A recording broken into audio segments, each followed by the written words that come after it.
So yesterday we talked about three approaches. First approach was, so what is it that we're trying to do? What we're trying to do is, given a big text file, all we want to do is compute the frequencies of unique words in this text file. That's what we are trying to achieve. And there are three ways to achieve it. Number one, that's what these are three. Not these are not only three ways. These are the three ways that we have discussed. First, first way was to use a program to load it into a hash table or a dictionary and do the word counting, right? So dictionary is more like an in-memory array where the key is of a string instead of a number.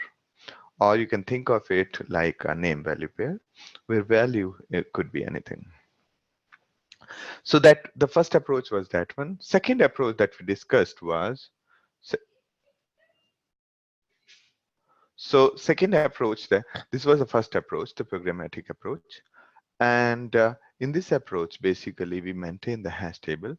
And in this, we have a problem of insufficient memory. The second approach was SQL. The idea is to break the books into one word per line and insert one word per row in the database table. Okay, so that's the second approach. The third approach is third approach that we discussed was using the Unix pipeline. Okay, using the Unix pipeline. All right. Now, out of these three approaches, we were discussing the problems associated with approach 2 and approach 3. Okay, the problems are the problems with the okay, let me, Subbu, I have allowed you to record. Okay, you can record now. Okay, good.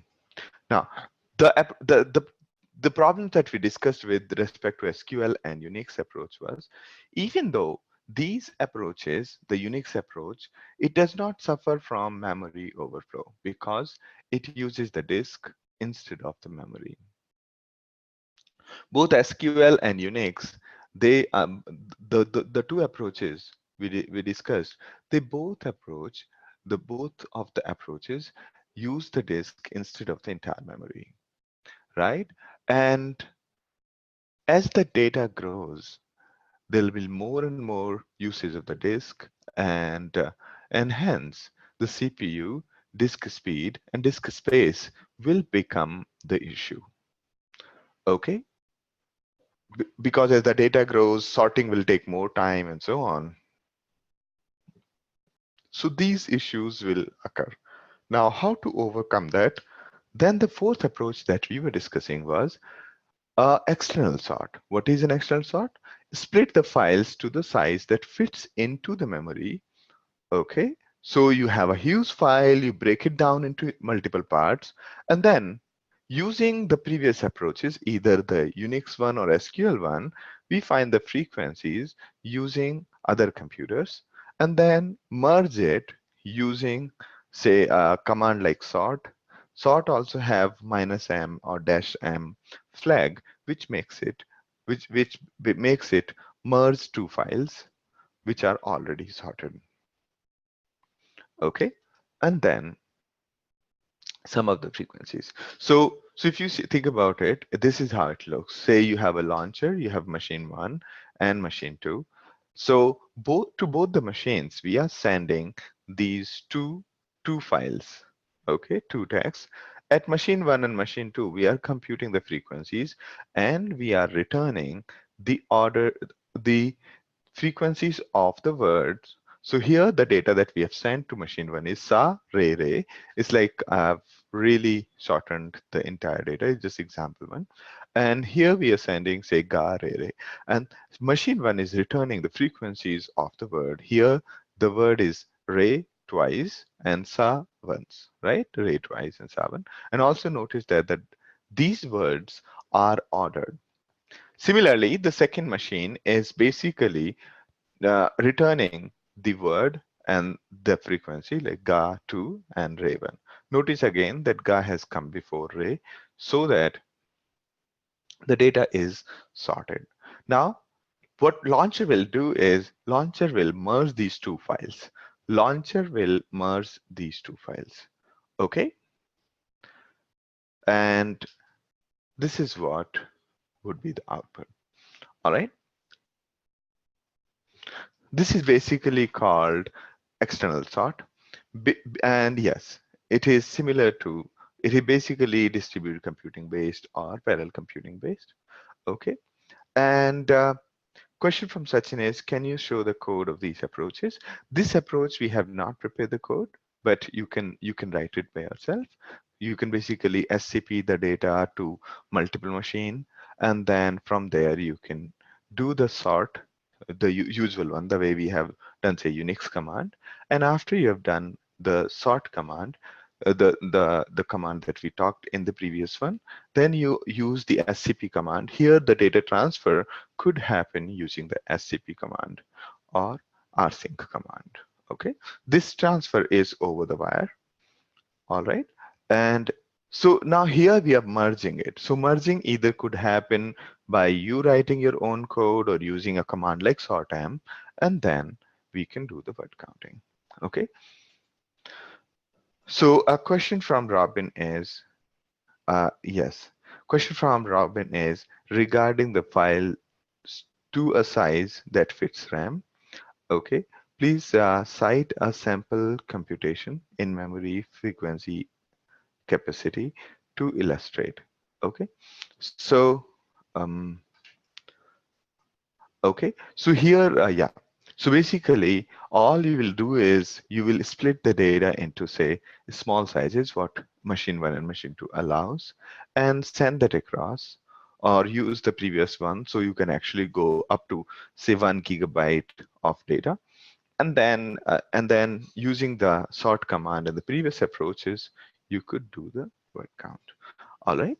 So a question from Greasema is, so if the data is present across two machines, I mean the complete data, on what basis will the data split happen to perform the task? Good question. So here we are just splitting it on random basis.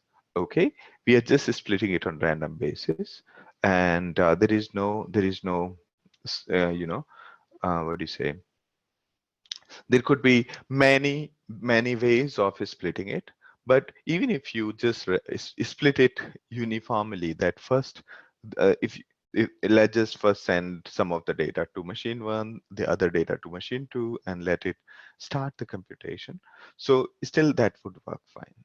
Okay, so on whatever basis you split the data, it would work fine. All right, now, because there are many strategies to split the data.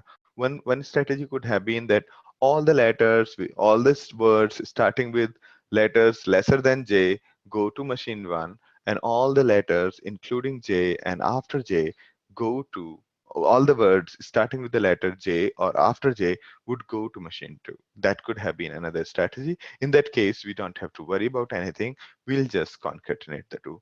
The problem with that kind of split is the it would basically not be uniform, right? Because if, let's say, there are maximum words starting with S, let's say all of the words are starting with S, then what will happen is machine 1 will be free and machine 2 will be overloaded. So therefore, it's very difficult to split uniformly based on certain criteria. All right, so here we are splitting just randomly. All right, so okay, launcher means right here, this is not MapReduce we are talking about. This is custom logic. Okay, here we have not reached to the uh, Hadoop yet. All right, so this is any machine. Okay,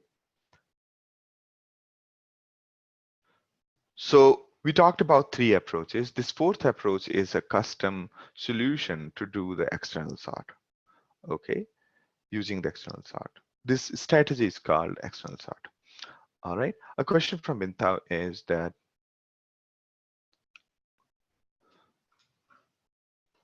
All right, Grishma was able to answer your question.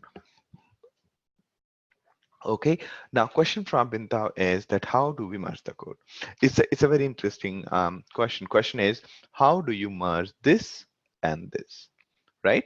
So merging, would it require again sorting? Again sorting, like do we have to um, concatenate these results, again sort the entire data? The answer is no. Actually, merging is really simple.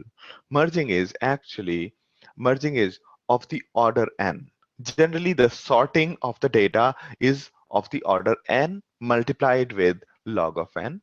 Okay, here if there are n number of records, the time taken for merging these n records will be proportional to the number. While if you have say if you're trying to sort the entire data, the time will be higher. Okay. Now, question is, which machine should it be merged? The launcher will be merging the data at this point. Okay, so we're talking about the external sort, and we're not yet talking about Hadoop. So the way generally the merging happens in these cases is this way. Imagine that you have two files having the data sorted. Both of the files have sorted data. That's what we have shown here. Machine 1 has given sorted data, RE, SA, GA, and RE. G comes before R comes before S. That's how we have two files which have the sorted data. Now, imagine that there are two queues in which the people are standing in the increasing order of their heights. Okay, so imagine that you have to merge these two queues to form a single queue. One way is that we start again comparing each one against everyone, right? That's very inefficient. Okay, if let's say we have to merge these two queues, one thing we could do is pick one person, compare her height with all of the people, and then pick the shortest one, then and so on, right? Okay, so instead of this, what we do is the merging generally is a very simple. All we do is, since both the queues are ordered, that's the information that we need to utilize. So we just compare the heads of two files, right? First line we read, we open uh, have open the two files parallelly, read the first line, pick up the one which is, we compare the first line of both, pick up the one which is shorter, the which is smaller, and then put it in a separate file. Okay, separate file, and then we compare this, the head of one file, with the second line of the one from which we have picked.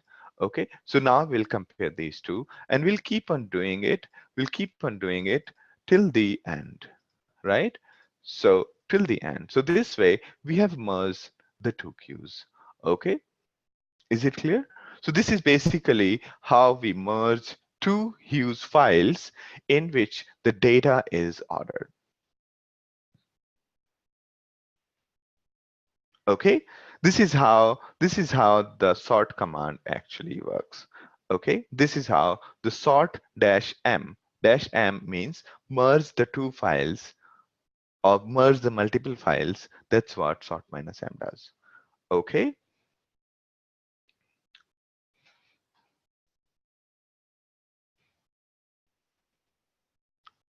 so here again we are not really this here again we are not putting it in another in the memory. We are just putting this, we are creating a third file in which we are putting the result. Okay, so it doesn't really require the memory. Okay, good question, Alok.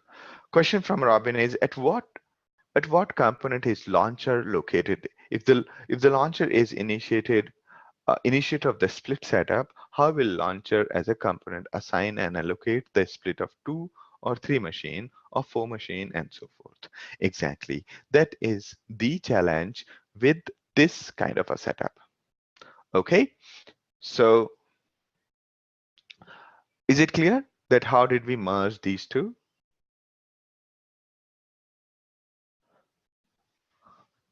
Okay. All right. So what we saw was it is actually very simple. We don't have to scan the two queues more than once. Okay. We just have to keep going linearly from one side to another because we know that both the queues have ordered data. Okay. So this way we are able to successfully merge the two queues. Okay. And a question is, can you share the slide? Okay, for now, I'm just sharing the slides. It would be updated automatically. I can see many users using. Okay,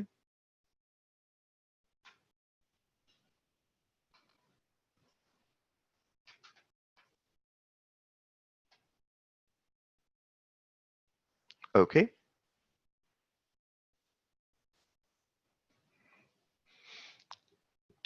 all right.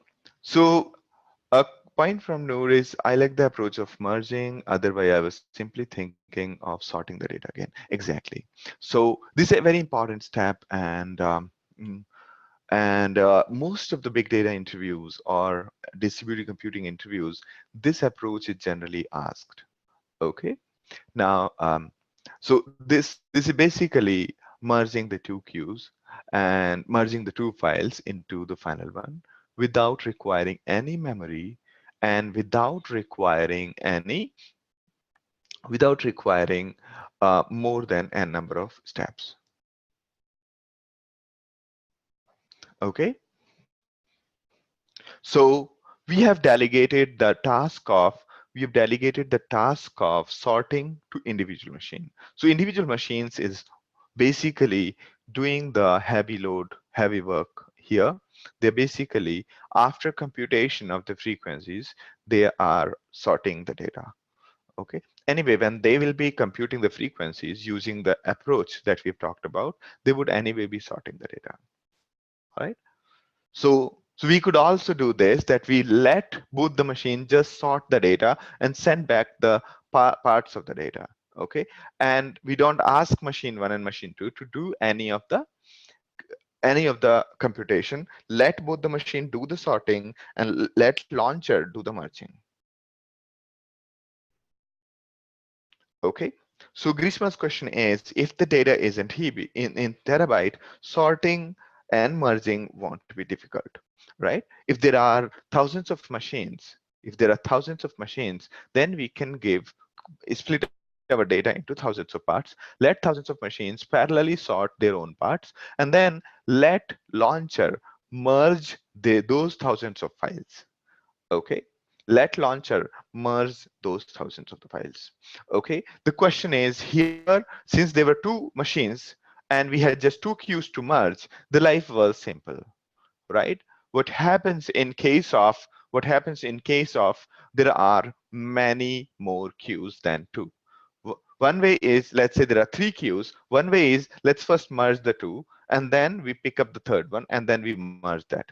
That could be another approach, right? So if, let's say, we want to merge three queues, we could first merge any two queues and then resultant will be merged with the third one. Correct? So that could be one approach. There is far more efficient approach that we'll talk about. The approach is called Min-heap. Imagine that you have three queues: first queue, second queue, third queue, fourth queue, fifth queue, and sixth queue. Okay, so let's say you have say thousands of queues parallelly. Say you have thousands of machines, you got thousand results from thousands of machines, and you need to merge these at one place. So the most efficient approach is to use Min-heap. Okay, to use Min-heap. What Min-heap does is, it's a data structure in which the data at the top automatically is the one which is the smallest of all. So what you do is, you take the head of all the queues, insert it in the min heap. That means it will automatically bring the smallest one at the top, pick the top, plug the top from it, and put it in the output. The moment you plug it, again min heap will bring the smallest to the top. Okay. And then what you do is, while you plug, you find out from which queue this minimal element came and pick the next one from there. Okay, that's what we did. What we did was here what we did was here we picked the next element, next person from the queue from which the previous one was removed. Okay, I'll just go back here. So let's say here, right? So here this person has been moved to the final output, right? Final queue. This person has been moved to final queue. So we will pick the next person from the same queue from which this person came. Okay, and here we pick the next one from the same queue. All right. So this, in the same way, instead of we comparing, we use the min heap to compare. Okay, since there are only two persons to compare, it's so easy for us. Okay, instead of this kind of comparison, we use the data structure called min heap to compare more than two elements, because min heap is very good at finding the minimum of n elements quickly, specifically when we are adding more elements to it. Okay, so if you have many more files or many more queues to combine to compare the m number of elements quickly, we can use the min heap. Okay, let's say we have one queue, second queue, third queue, fourth queue, fifth queue, and sixth queue. If you have sixth queue, all we'll do is, instead of comparing against each other here again and again, what we'll do is we will basically take the head of every queue, meaning the smallest of every queue, right? Put it in the min heap, and then plug the one which is at the top. Okay, so this tree automatically organizes data into such an order where the head, the first one, the top one, is minimum. Okay, and the moment we pluck it, we'll also keep an attribute of this one extra data, informing that which file did this come from. Okay, and the moment we pluck it, we can go to the same file and pick next element and insert it here. Okay, and that's what we'll keep on doing. So we'll first pluck one, then we'll insert three, then again it'll calculate which one is smallest, and then we'll keep on inserting and plucking. Okay, so this is basically the merging algorithm, and this is again why we are spending time on it, because this is something most the serious big data companies would be asking you. Okay, and I'm not talking about uh, general company, but if you are going for company which is serious about building products or things like that, they will ask you these parts. Okay, so this is how we merge. This is how we merge n number of files parallelly using min-heap. Okay, all right. A question from, okay, question from Noor is, I don't understand why queue are not sorted. Each queue is sorted 1, 2, 3, 6, 9, 10, 12, 6, 7, 8, 8, 9, 9. This data came from machine 1, this data came from machine 2, this data came from machine 3. So machine 1, all of these individual machines have did their work and gave us the result which was sorted. Okay, right? Our duty as the launcher is to merge it. One way is that we pick this head and sort this data, pick the minimum, then insert next one, sort it again, pick the minimum. That will be less efficient, right? We'll have to keep on sorting this data again and again. Instead of that, we use this data structure called min-heap to do exactly that. Okay.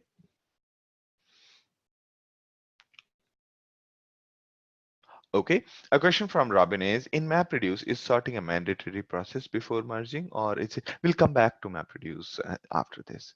Okay, we're just talking about how do you generally get work done without MapReduce, Hadoop MapReduce, and trust me, this is how we did mostly our work, even without Hadoop and without any of such infrastructure. All right, so so a question from Alok, but how we will get to know which queue minimum element has picked. So what we'll do is in this tree, what we maintain is extra data along with the node, and that data could be the file name. And while we are plucking the element, we can check from which this element came from, right?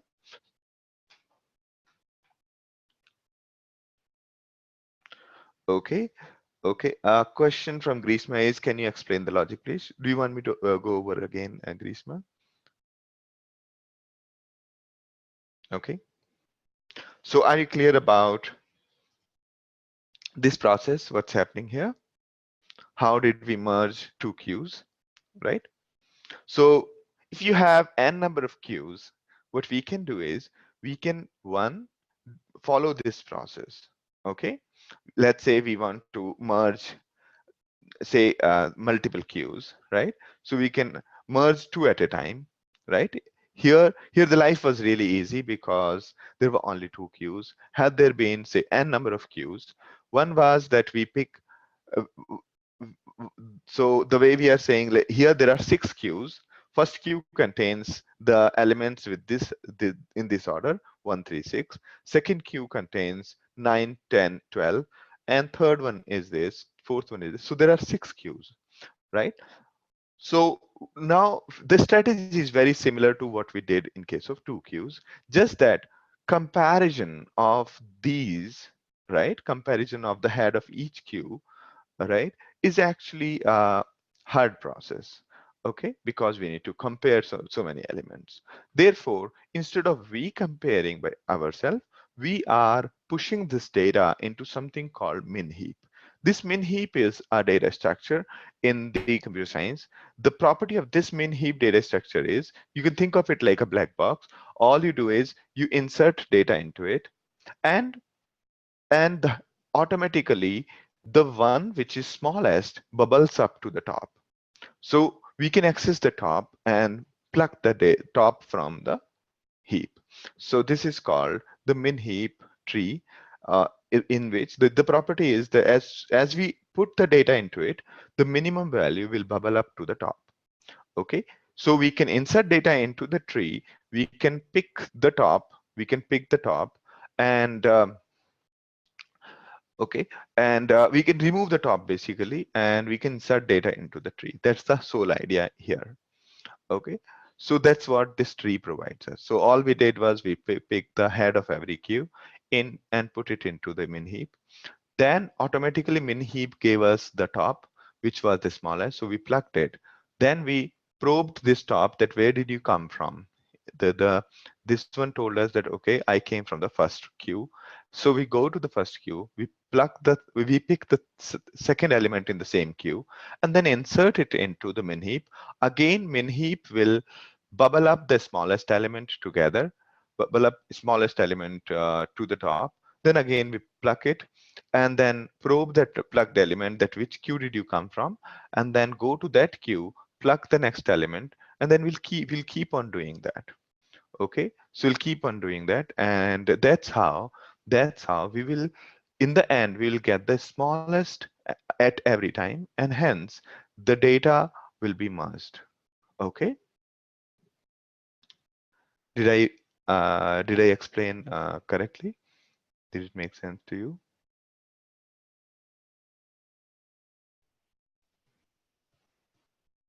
So a question from Hitendra: isn't approach 4 CPU intensive for merging min-heap etc for merging few hundred sorted fragments? So actually, no, the min-heap is actually very efficient at the data, right? At doing that, as long as the total number of, let's say there are a million records, right? If you can hold, let's say a million, there are a million machines. Okay, let's say there are even in the case of the biggest cluster in the world, they don't have a million machines. Okay, so even if your work is going to say 50,000 machines, so there'll be 50,000 queues. That means there'll be 50,000 elements while merging in the memory, and therefore you just have to hold these 50,000 records at a time, not more than that. So the number of elements in this tree are going to be equal to the number of machines number of queues there are, or number of files there are. Okay, the queues in terms of the previous visualization which we did. So number of elements will be equal to the number of machines that you are using for getting the work done. So it won't be too CPU intensive. Okay, this is actually the probably the least CPU intensive as compared to the normal sorting. If you do the sorting every time, that's going to be far more intensive. Okay, good, good.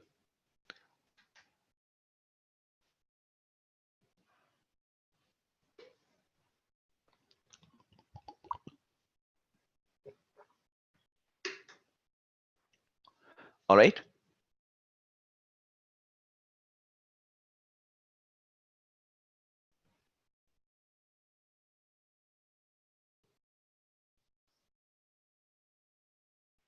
Okay.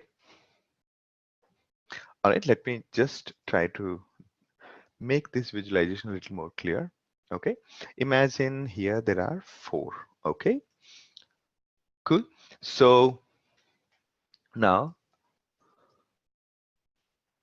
all right. At this point of time, what will happen is, let me just keep the chat open. Now, at this point of time, what will happen in the next step is we will basically pick one, keep that in the output, right? And remove the one from here, right?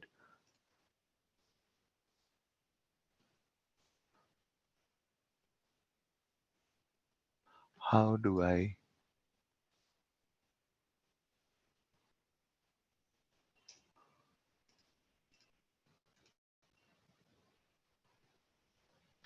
Oh, I'll have to edit the entire thing. It's actually an image. Okay. So what will happen is, okay, I think I can just take it from here. Okay. So let's say that it's an important algorithm, and probably it'll make more sense for us to just go over a bit. It's very important to know that what's going underneath, right? And specifically considering this part. Okay. And all right. Okay. So how do I, what will be the best way to copy it?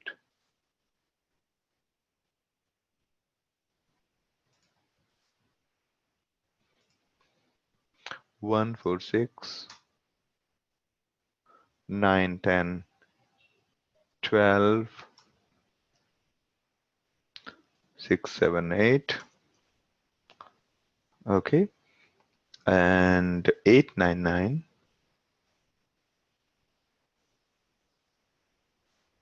Okay. And we have 357. Okay. So we have how many queues? These many queues. 1, 2, 3, 4, 5, 6. Correct. And imagine that we have this black box. Okay. What it does is it gives us the minimum value. Okay. So here we keep on taking the minimum value. Okay. We keep on taking the minimum value. Okay. And from this side, we keep on adding elements, right? We keep on calling add, right? So initially, we basically took 1, right? And we added 1 here. Then we added 9 here. We took 9 and added 9. Then we did 6 here, and we picked 8 from all the queues, right? And we picked the head from this, and okay,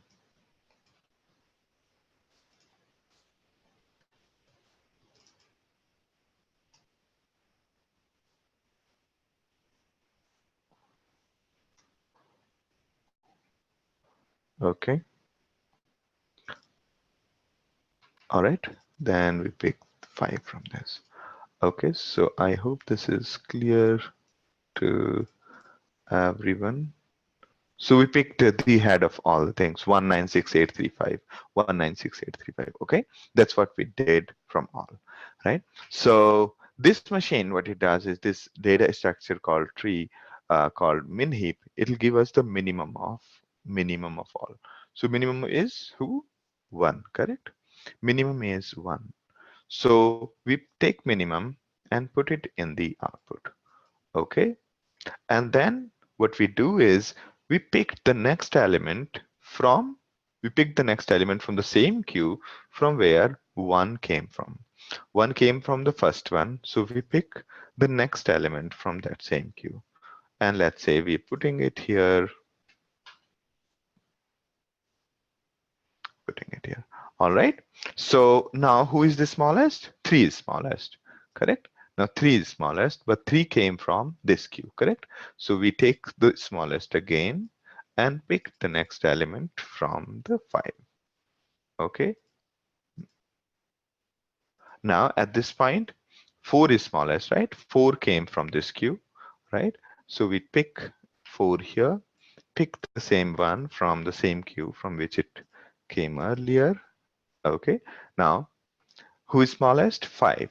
5, maybe this one, maybe this one. Let's say for we can pick either of them. So we pick fifth here, okay, and we pick 7 from here. Good. So what we are doing is we are picking the next element from which we are doing that. Okay, just that we are visually doing the minimum computation. Instead, in the real environment, it will be the min-heap who will basically give us the minimum every time. Okay, now who is smallest? 6. Now there is nobody from the 6, so there is no need to bring in anybody from this queue. Okay, so we now who is next? This one is the smallest, so we picked 5. Sorry, I'm really sorry. It's not this one. It's this one which goes next. Okay. Yeah, thank you, Noor. So this one goes in the output, right? So because from the same queue, from the last queue. So now we have which one is smallest? Quickly, 6, right? So 6 could be this or could be this. So let's say we pick this one, right?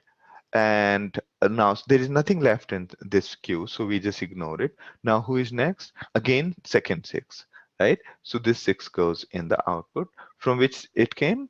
The 6 came from, this is, let's say I just mark these numbers to avoid 1, 2, 3, 4, 5, and 6.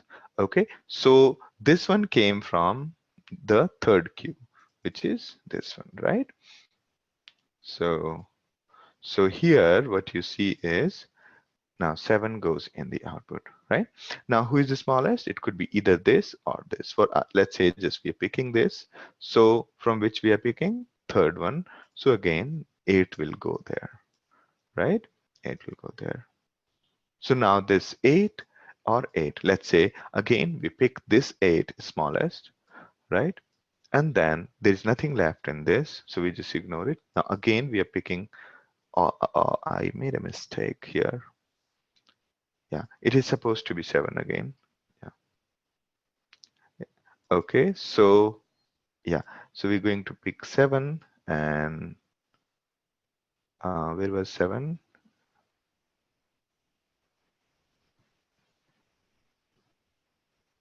Okay, so 7 came from fifth queue.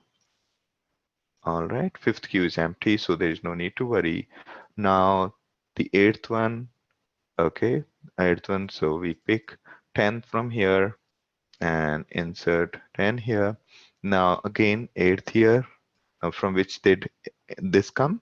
This come from 4th queue, which is this. So we pick 9, put it here, and put it here.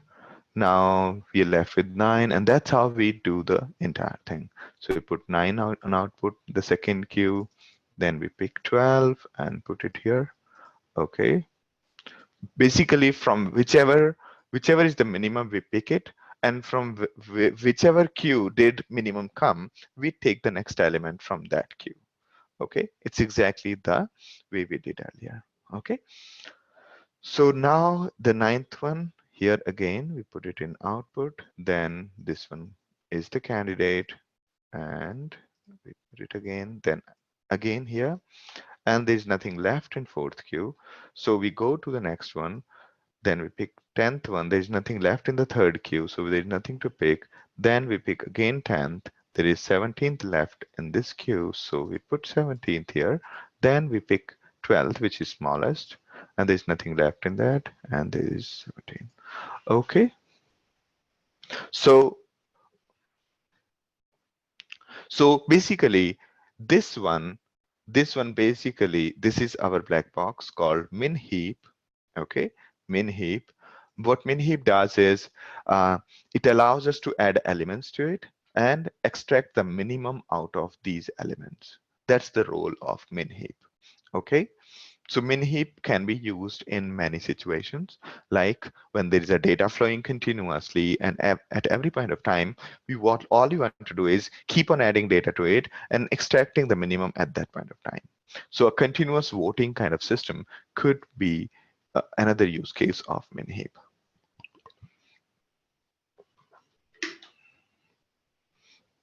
So instead of the way we were computing minimum, it was the Min-heap which would give us the minimum. Otherwise, in case of computer science, we'll have to scan through the data again, and that will be too much time consuming. Okay, this minimum computation could be very time consuming if we are doing it manually, like sorting the data or just scanning the data and trying to find which one is the minimum. Okay, so that will take more time.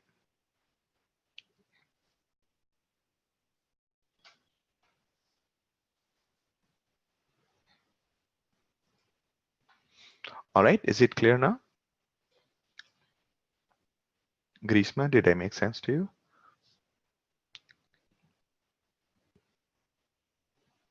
All right. So yes, thank you, Noor. You could use this animation to see how does the Min-heap work internally. So the philosophy remains the same, that you have many queues and you want to merge them. And the core idea is you want to find the minimum of the head, pick the one, put it in the output, and then pick the next element from which this queue, from the queue it came, and that's how we do that. Okay.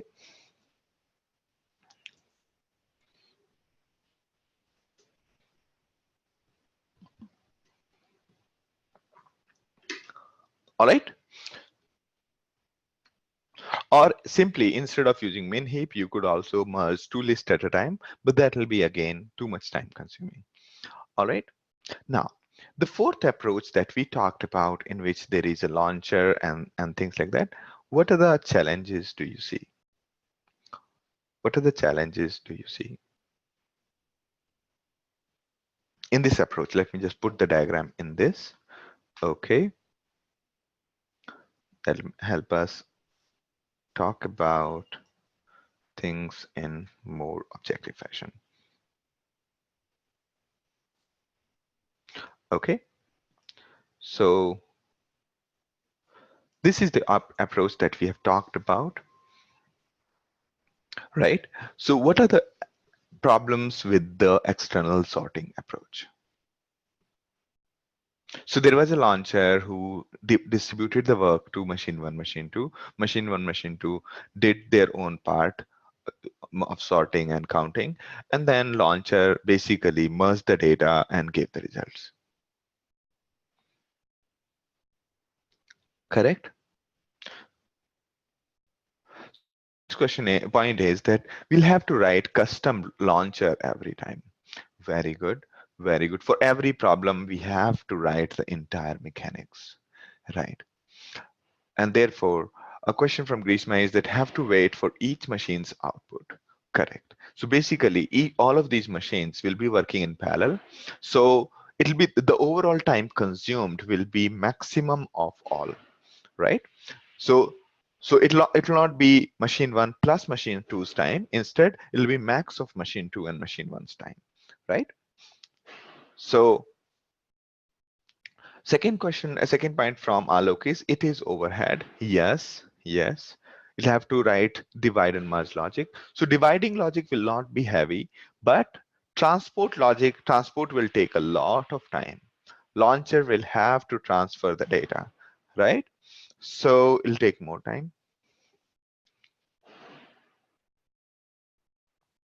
So machine 2 is slow and entire results will be slow, correct?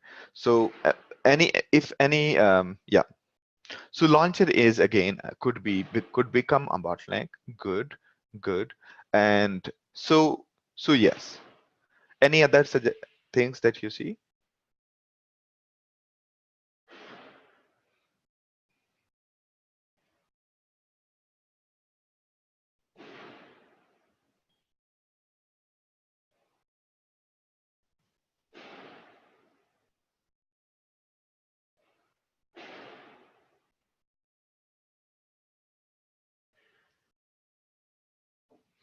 Yes. Network transport cost means if 2 is done, start doing merge. Okay, that's right. If both are done, only then start merging. Then again, the data is sent from launcher to machine 1. That will make it slow. That's right. Launcher means client application. Yes. So these are all three are our own scripts. Launcher is again our script. Machine running on and machine 1, machine 2 is also our script. Okay.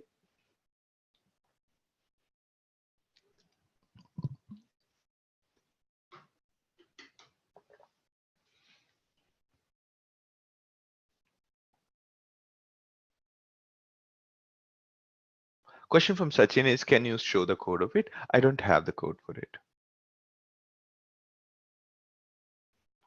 All right.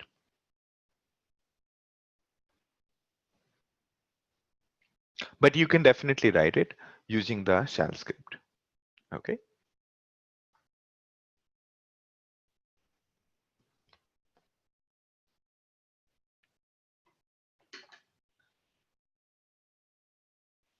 Okay, so it's it's the approach 4 that we're talking about. So we're talking about various approaches to solve the problem. Okay, these are the various approaches to solve the problem. This is not MapReduce. We are deriving to the point that why we need MapReduce. Okay,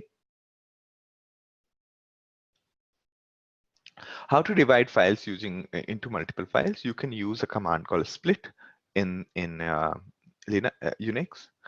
Okay. Using that, you can do that. A question from Bintao is cooperation and synchronization issue. So yes, that's another issue. Good. So question here that I'm asking all of you that what are the challenges do you see in this approach? If any of the step is not clear, you can ask.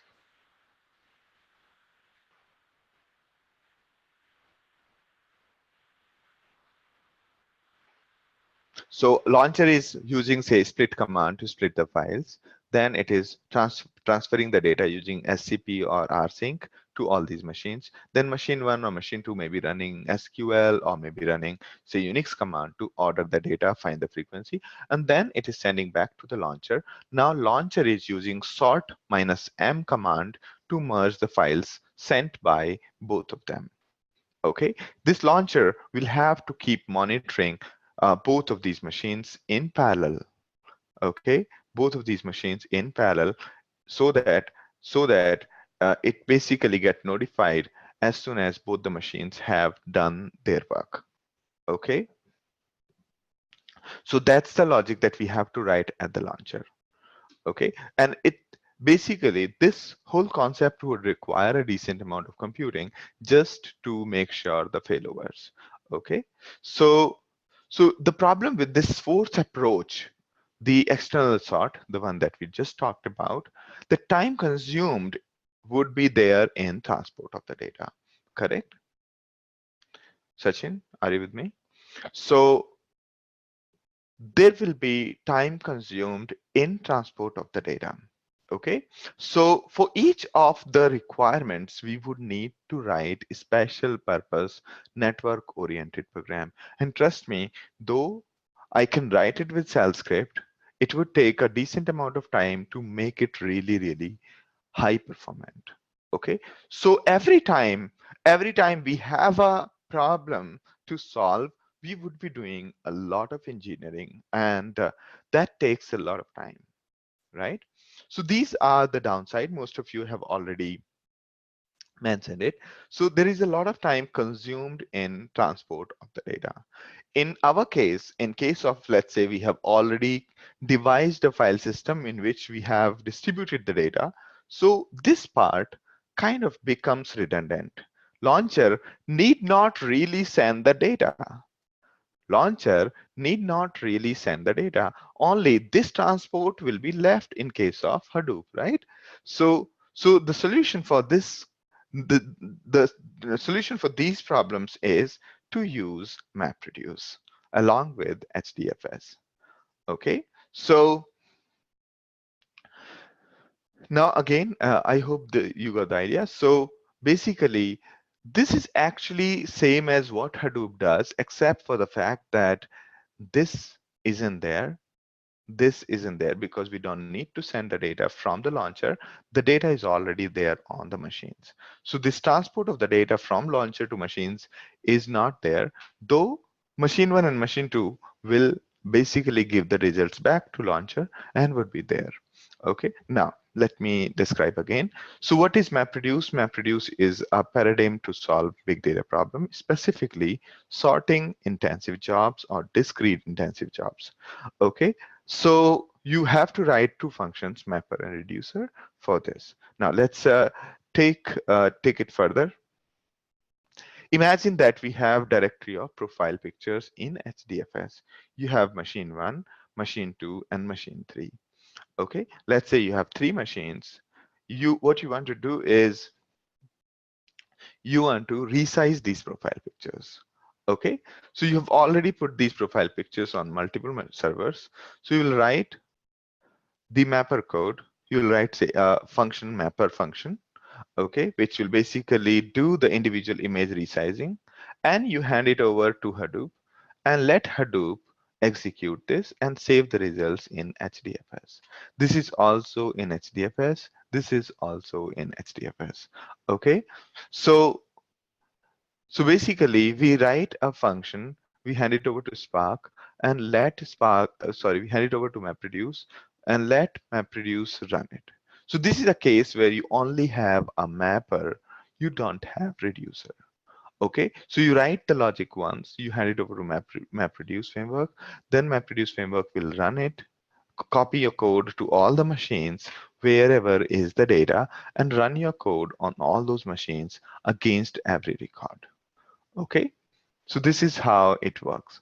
Now moving ahead, so this is a concept, so we'll talk about a bit more in implementation very soon. Okay, so this is an example where you have only the mapper. Okay,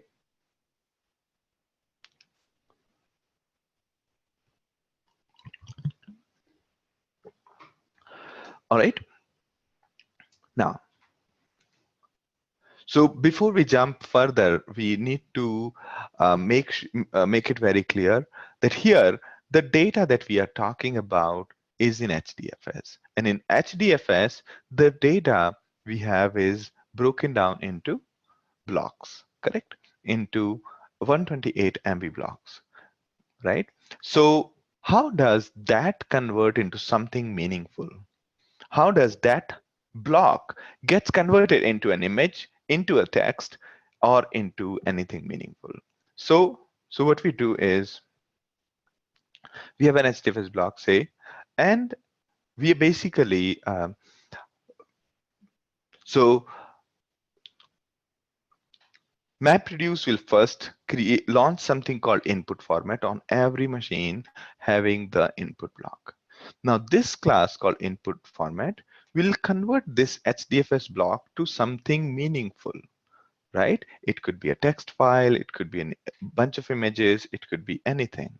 So input format, we'll have to specify explicitly saying that my data is a text file. So input format will convert this raw data into these records. Okay, if this input block is not sufficient, it will basically input format will coordinate with other other blocks and complete the records, right? So basically input format will convert blocks into something called input split, which is nothing but bunch of records. In case of plain text file, if we are using text input format, it will take the text file. Each record will be a single line, okay, and input split will be bunch of lines, okay. And in this case, whatever, if you are using a text input format, the map function would be executed against a text file, against a single text file, sorry, against a single line. Map function, whatever map function you write, the single line is going to be the input of map function. So okay, a question from Hitendra is, where is the record layout stored in HDFS? That is not stored in HDFS. The input format decides that. Input format could be text input format, image input format, movie input format, or it could be, say, there are many input formats available. So this input format, we can tell the input format, hey, my data is um, is an image. My data is separated by comma. My data is separated by new line. Or in my data, we can tell the input format. We can use something called fixed input format. So if we are specifying fixed input format, so again, let me take a step back. While we are calling MapReduce, okay, while we are calling MapReduce, what all do we write? We write a mapper function, okay. We write a reducer. Both are optional, mapper and reducer. Okay, so we write, say, mapper function alone for now. We could also write reduce function, and we also specify where is my data, right? So that's the third parameter that we do. So while we create our MapReduce job, the first thing we write is mapper and and reducer. Okay, I'm putting in the bracket because that is kind of optional. Okay, now second thing we write is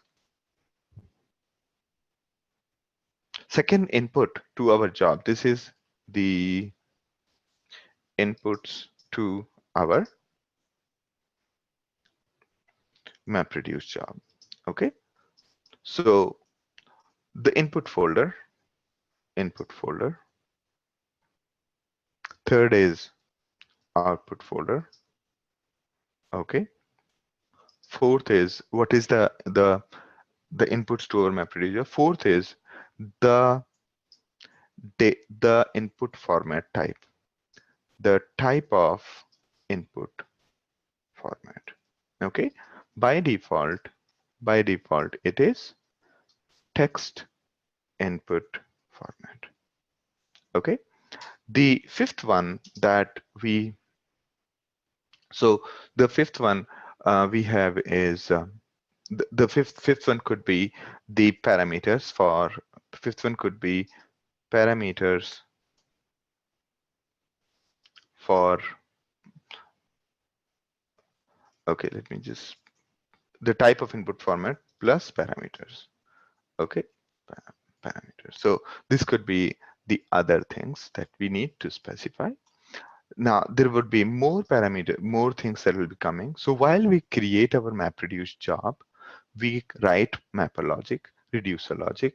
We define that, hey, this is my input folder, this is my output folder, and then we also define the input format type. If you do not specify input format type, then by default it considers that your input data is in the text input format.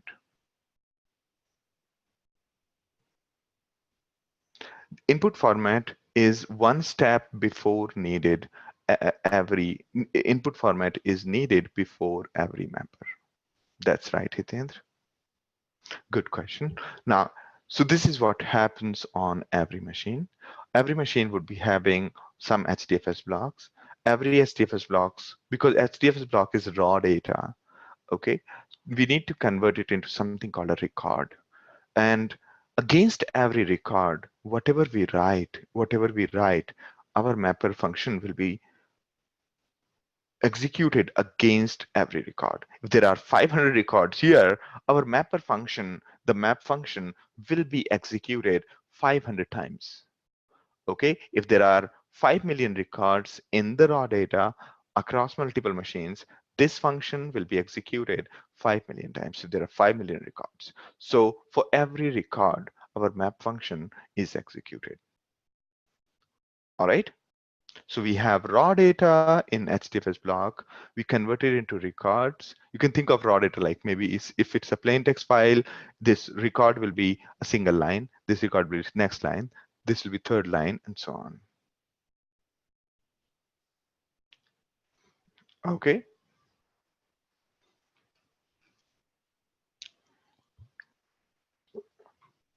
So for every HDFS block on every machine, the whole mapper class is instantiated only once. Its map function is called only, um, its map function is called multiple times. Okay, that's the important part to notice, that this mapper class will be instantiated, will be once, basically, so that you don't have to keep on creating again and again same class, just that the map function will be called multiple times.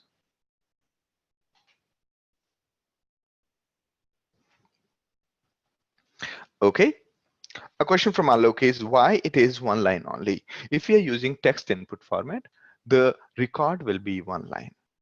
Okay, if there are, say, million lines in your text file, the map function will be called a million times. There'll be a million records. Okay, how we convert into records? For that, basically there is a Java library called input formats. We'll talk about, there are many input format: XML input format, CSV input format, key value input format, text file input format, and there'll be JSON input format we'll talk about. There is, if your data is fixed input format, then we'll have fixed input format. So there are many input formats available. Okay, we can create our own custom input format as well. All right, so these input formats are the one which convert the raw data into records. So while submitting our job, we specify that which input formats are we interested in.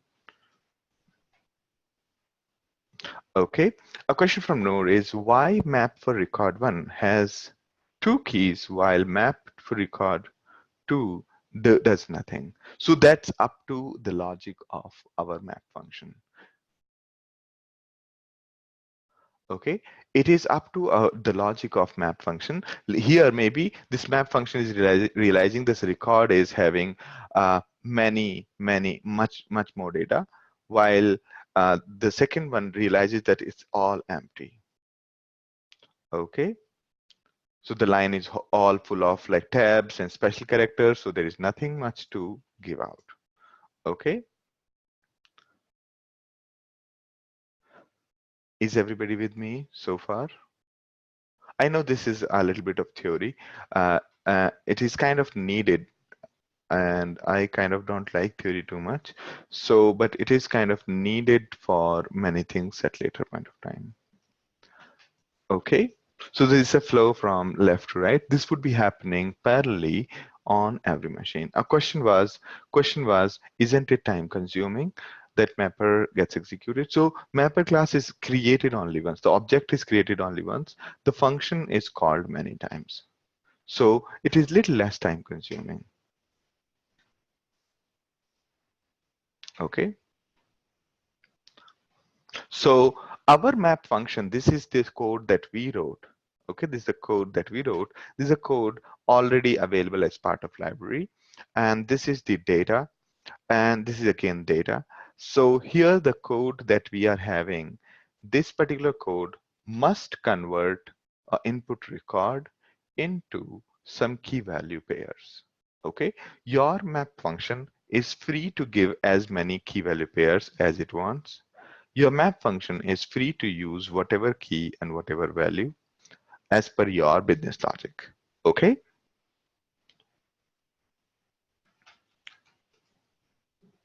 All right. So if we are using, say, file input format, okay? File input format, sequence file input format. So what will happen is we'll bundle all the images of people's profile pictures into a single file called sequence file. If there are a million images, we'll create really huge file called sequence file by combining all of them. And each record here, each record will be the whole file. Each record will be the whole file, okay? And our map function will be made such that it processes the whole file in a single shot. And the one, it basically map function will give out would be some key value, in the sense the name of the file would be key, the value will be the content of the file. Okay, so that's how it looks. Now, so this is what goes on. Now, here from the HDFS block, our map, many times our map function was called and key values were sorted on all the machines. Okay, this process is happening, this whole process is happening everywhere. Let's say we have 3 nodes on all 3 machines. This would be happening if our data is there on those 3 machines. Okay, so this is what we see here would be happening on all the 3 machines. Okay, now map function will be called on all of these parallelly. Map functions will be called on all of these. Data will be sorted. The key values which are output of your map function, they will be gathered and sorted on all of the machines. Like here, the map function is giving so many key values, it's happening on a single machine. Okay, so here all those key values will be ordered, and once ordered, they will be carried to some other machine where it will be merged using the same technique that we described earlier, using the same merge technique that we described. And then once it is merged, then the reduce function will be called per key. Okay, so there are key value everywhere. There are quite a few key values everywhere. And then the reduce function will basically convert the key values into something meaningful. Okay, so this is the result that goes in HDFS. Okay, is it clear?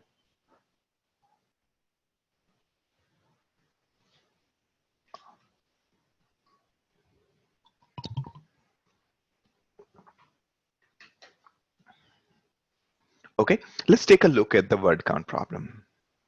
Imagine that in HDFS we have a file. We have a file called we have a file in HDFS. Say sa re re saga.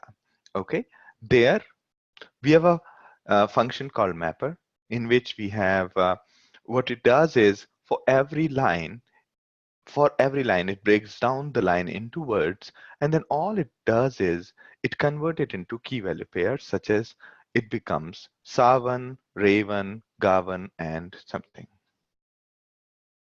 Sorting and merging part of, okay, a question from Hitendra is sorting / merging part of reducer? No. So merging is, but sorting is the duty of individual machines. Okay, the reason why our previous logic that we talked about of merging worked was because the individual lines or individual queues were already sorted, right? So if they were not sorted, the whole work will be the duty of this one, and hence the duty of all these machines will not be there, right? So the most heavy work is sorting, and that is what we want to distribute. Therefore, we want the sorting to be done by individual machines, and the merging we want to do on another machine. And the one that we talked earlier about when we were merging multiple files, that we don't need to do the sorting again. We'll just do the merging if our input data is already sorted. Okay. A question from Alvin, whether the combiner same as merging that we are doing in reducer phase? Yes, we'll talk about combiner uh, afterwards. Okay. A question from Node, the thumb rule is whatever can be distributed must be distributed. Yes.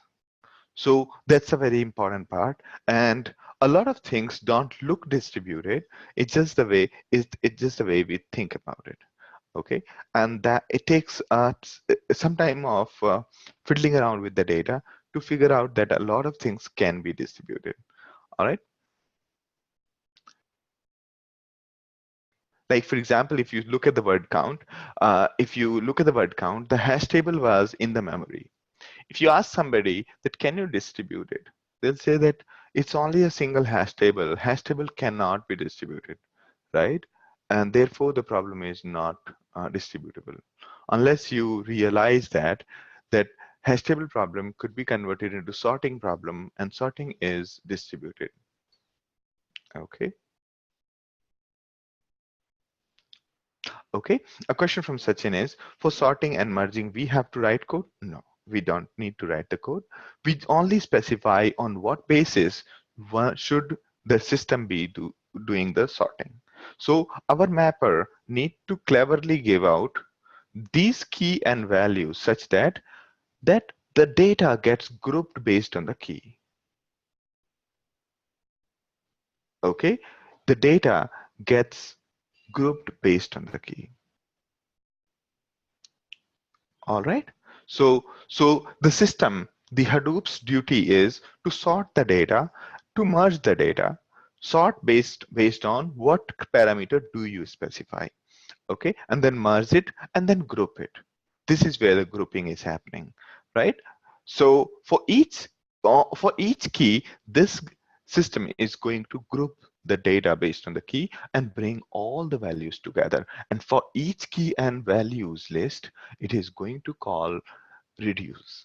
Okay, if you have 500 unique keys across all of the systems, so if you have 500 unique keys across the whole system, reduce is going to be called 500 times. If let's say there is key one here as well, key one here as well, the value of this and this is going to be brought together, right?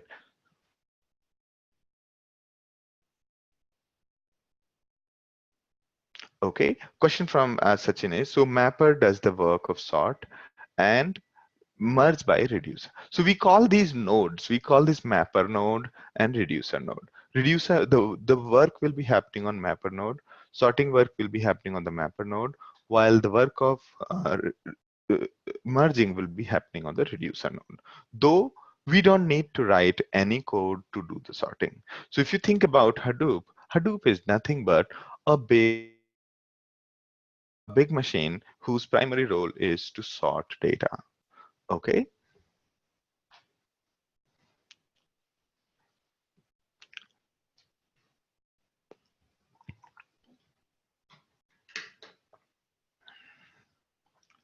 In a given problem, reducer may be optional, correct? In that case, it won't do any kind of sorting. You can turn off the sorting uh, in the MapReduce process by specifying no reducer and explicitly saying that, hey, we don't want to do the sorting. Okay, a question from Rajan is, can you explain why mapping cannot be distributed? So what was I explaining is, if you think about the perspective of, say, somebody who was doing the code based on hash table, right? In hash table, we were going over the loop and maintaining this key values, right? Key and counts, key and counts, right? That's what we were doing. So basically, if you look at from that perspective, the first approach number one in our word count problem, if you think about it for the first time, so you've written the code, you're updating the hash table. Now somebody comes to you and asks, hey, can you distribute this problem because we are not giving you that much of memory. Then the instant answer would be this hash table. How can I transport hash table or dictionary? We call it dictionary. Okay, dictionary cannot be distributed, right? Because the whole purpose of dictionary is gone. Maybe what I can do is to we can take it to a database. Okay, we can convert this to maybe a database, and from where we will keep on updating things. Okay, so basically still we did not distribute the problem. So at number of times the problem may not look very distributable. Okay, unless you convert this into a sorting problem. Okay,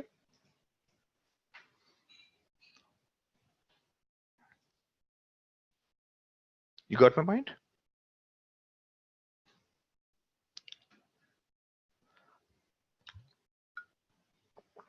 I'll give you it's an important idea, and this problem occurs in many phases. Okay, here it occurred in terms of word count, and for me it has occurred multiple times in the career. It's just that we fail to see it, that there's a problem of not looking at a problem, not looking at it in a distributed way. Okay, I'll give you an example of a situation where pardon me if okay, because this is something very important, so you will also face these challenges in the life. Okay,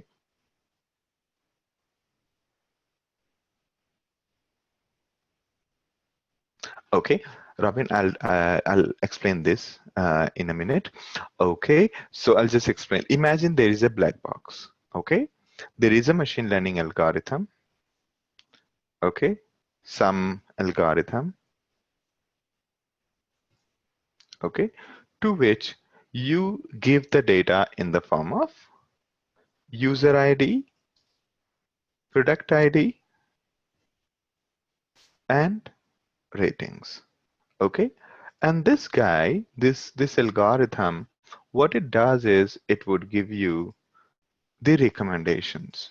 Okay, it'll give you the recommendations that for this user ID, this product ID and rating will be better, right? So there is Sandeep Giri who likes to watch, say, metrics, and the rating is, say, 5, right? There could be Sachin who likes to watch metrics and the rating is 4.5, right? Now, similarly, there could be many users, and here we need to give the recommendations. Okay, it's a real problem that I'm talking about. So here the challenge is here up to here everything looked really beautiful, right? We were told that this algorithm would work and it would work perfectly fine, and it does work perfectly fine on the given data. The catch in the algorithm was that it wanted the user ID to be long instead of strings. It wanted user ID to be integer, or you can say long. Long is nothing but a big integer. Okay, it wanted the user ID as well as product ID to be the long. But in our case, these are big email IDs. User IDs are big email IDs. Okay, so we need to translate these email IDs into long before feeding it to the algorithm. So what will you do? And this data is say 500 gigabyte. So we need to translate this data into something from string to long. Okay, in case of, let's just imagine for time being that for product IDs we already have numbers, but for user ID we don't have numbers as such. So we need to convert this user ID into a long, and then when the algorithm works fine, we'll have to do the detranslation. So first we'll have to do the translation. Here we'll do the, let's just write the translation. Okay, we'll write a translation here. Okay, so this is our translation. Now what it does is it takes this and feeds to the algorithm instead of this. Okay, and then and here maybe we'll create something kind of a mappings. Okay, and using it'll produce the mappings as well as uh, feed it to algorithm. Okay, now here when it gets the result, the result is going to be in the form of, say, 1 comma 1 comma 5 2 comma 2 comma 4. We'll have to translate this into this kind of a format, right? This kind of a format. Okay, by the way of using the mappings that we generated earlier. Okay, is it clear to everybody? No? So the problem statement is very simple. We had this fantastic algorithm which works really well. The only catch is the user ID must be long, but in our data, user ID is the people's email ID. So we decided to convert that into integer. And what we did was we gave them some kind of numbers, Sandeep Giri as one, Sachin as one, and so on. And we basically kept the mappings that we have given a token number of 1 to Sandeep Giri and 2 to Sachin, 3 to say Rajan, 4 to Hitendra, and so on, right? So we kept this mapping here. Now once we have kept this mapping of email ID to integer, we will again basically translate this ID back to the email ID using the same mapping, correct?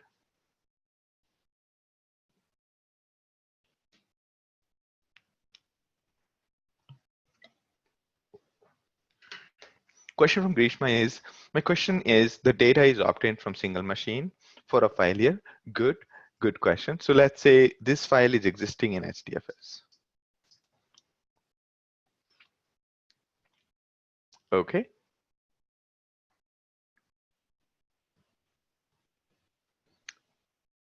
All right. So far the problem statement is clear. Why I'm asking this problem statement is clear because I was interviewing somebody and I was asking him like, how would you solve it? Then and they said that this the problem statement isn't there. There's no problem statement. So it was like really funny for me. Okay, so because this is a real problem statement. Okay, so given basically this is what data engineer does. Data scientist was said that okay, the algorithm is there. You can use this algorithm. It's a wonderful algorithm. It can does wonders to us. And using this, it's a standard problem of recommendation. So take your data, convert it into long, and feed to this algorithm, and you'll get the results. But the role of a data engineer or data architect is to get everything done end to end. Now here, what you see is we need to translate email IDs into long, right? So how will we do the translation? And remember that one person could be repeating multiple times. Okay, Sandeep Giri could like other movies and might occur another time. So we don't want to give another ID again to Sandeep Giri. So question is, we have to convert the string into long. Question from Grishma is there a checksum used? If we use checksum, again, we'll get the string, not long. If we use hash code, what will happen is two string could have the same hash code. Okay, there is a huge chance of collision. There's no uniqueness guaranteed. Okay. Question from Noor is, if it's given to me, then I will include long ID for user ID part of the file. Okay.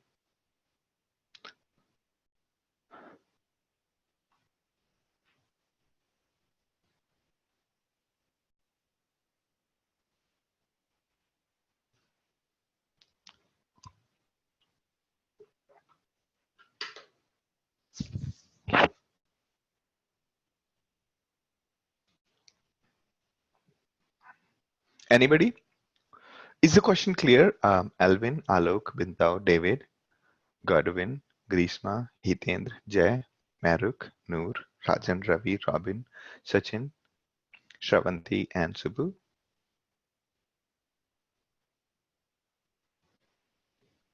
So question is, we need to convert the email ID, the user ID, the email of user ID into long.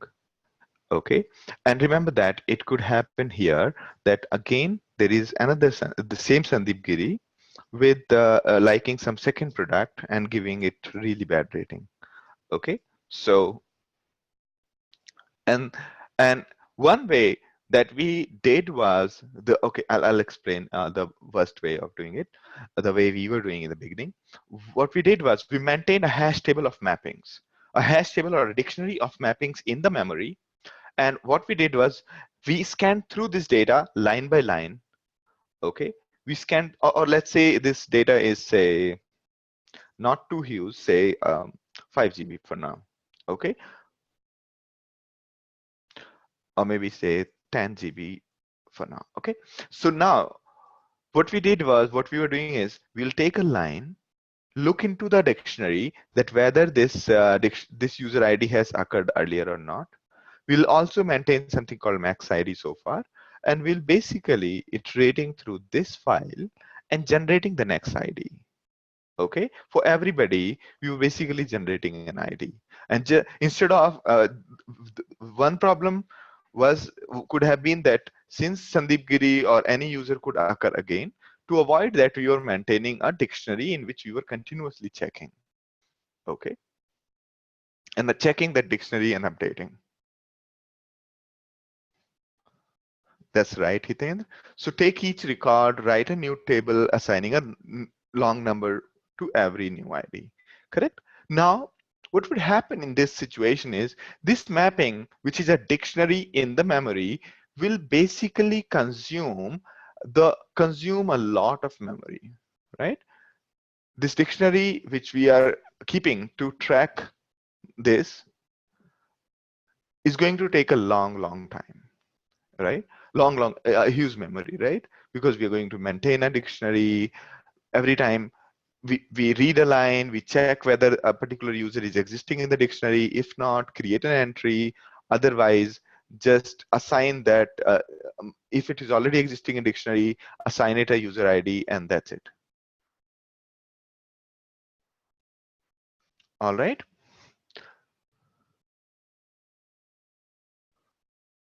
Okay.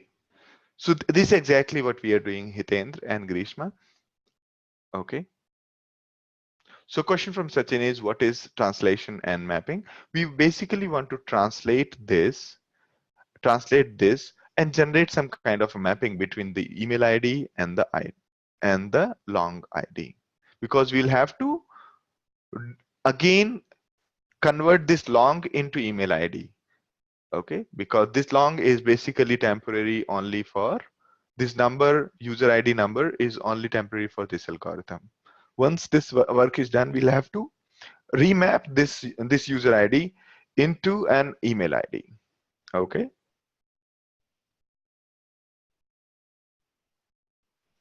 right. So this is what we were doing. Okay, this is what we were doing. That we were maintaining a dictionary. In this translation, we were maintaining a dictionary. In the dictionary, we will checking whether this user ID already exists. If not, then it would recreate. Oh, okay. So what I did instead was, the first thing I did was sort the data. Okay, we sorted this data based on the user ID, right? So what did that do is it brought all the user ID in a sequence. Okay, it brought the user ID in a sequence. Now, once we sorted the data basically all the email IDs which were repeating came together. Now, all we'll do is we'll go from top to the bottom. If the as soon as the email ID changes from one to another, we'll assign it a new ID, and we did not need to maintain a dictionary. Got the point?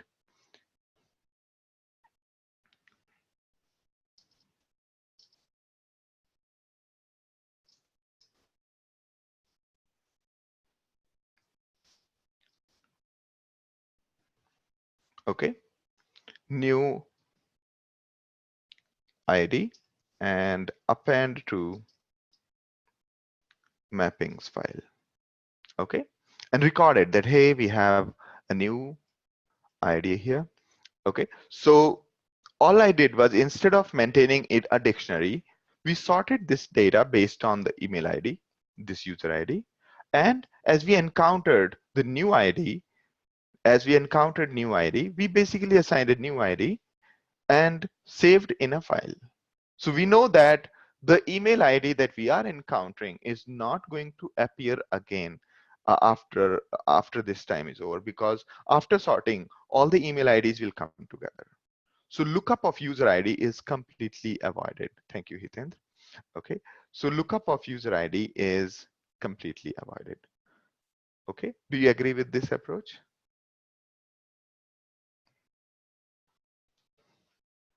All right.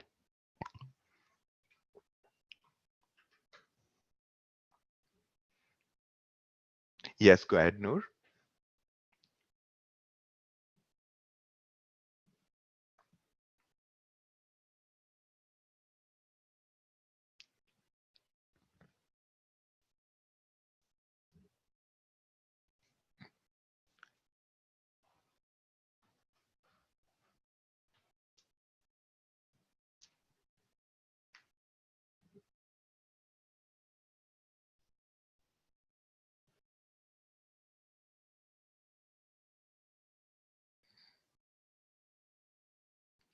A question from Noor is, in case if we are passing to a black box algorithm, and this will work if the algorithm return back all the user ID, that's right?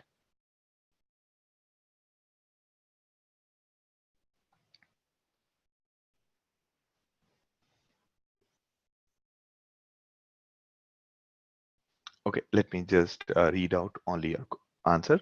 In case we are passing to a black box algorithm, and this will work if the algorithm return back the user ID. Yes, it'll basically return the normal IDs. Yes. And most of the algorithm will actually give you the same user identifier that you have fed in. Okay, it won't, the algorithm will not give you the email ID, it'll give you the user ID, which you have to translate back again into the email IDs. Okay. A question from Hiten, all the sorting has to be central. That's right. So, okay, let me further only read Noor's question. Noor's question is, if any user ID got missed in the output cause of some bug, then it will not work. If any user ID got missed in the output cause of some bug, then it will not work. Yes, that there is a chance of that one. Okay, but that could happen with our usual mechanism as well, right? There in, yeah. So we had to write the code for translation and mapping. So mapping was basically data, not code. Translation was the logic where we had to do all of this. Okay.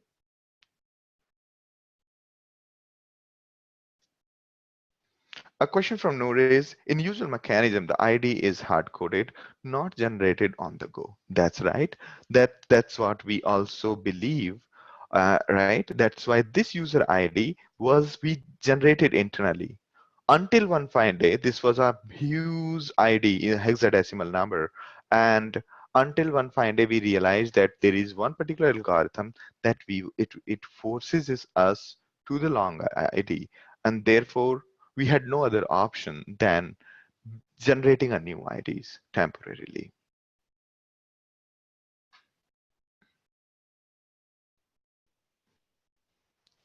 Okay, good. And let me just answer these questions and then we'll take a break. So in case, okay, all the sorting has to be central. So we'll have to write this translation logic, and mappings will be generated by the translation logic. Then again, the merging will happen here. Merging is similar to the way we did merging just now. Order this data based on the ID, order this data based on the user ID, then you can do the merge. At the same time, we are updating file with a new column. Yes, that's right. If any, okay.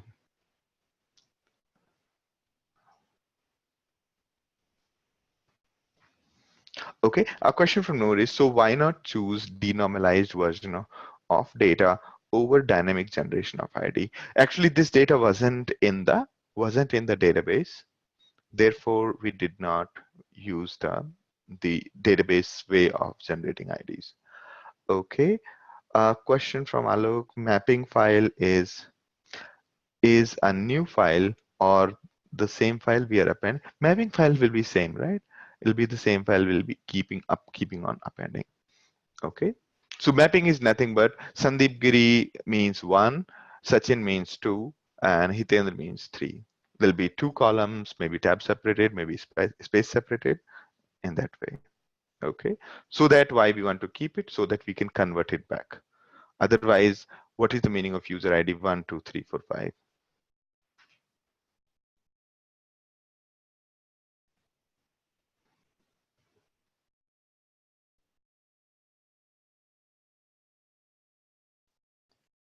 Yeah, this is basically a key value pairs.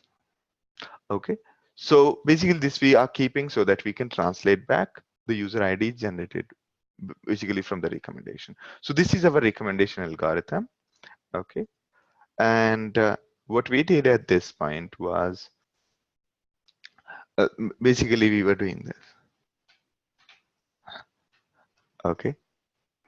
So yes, uh, not really actually. So there are many questions that I would love to ask in the interview, but this is one of the questions that generally one or there are multiple such scenarios in which people have to answer. But this question generally takes a bigger time to explain because generally most of the real problems, when we have the real problems in the industry, they they are not too much of mathematical puzzles. So it takes some time to explain what is going on. Okay, and many candidates basically give up in midway while understanding the problem, thinking that it is not really a relevant problem. Okay, so so therefore it takes some time to explain the problem itself, and it is my I would say that it is generally 1 hour kind of a duration that I keep for these kind of problems. Okay.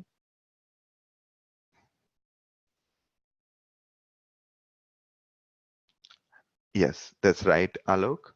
Algorithms need product ID and ratings also. All right.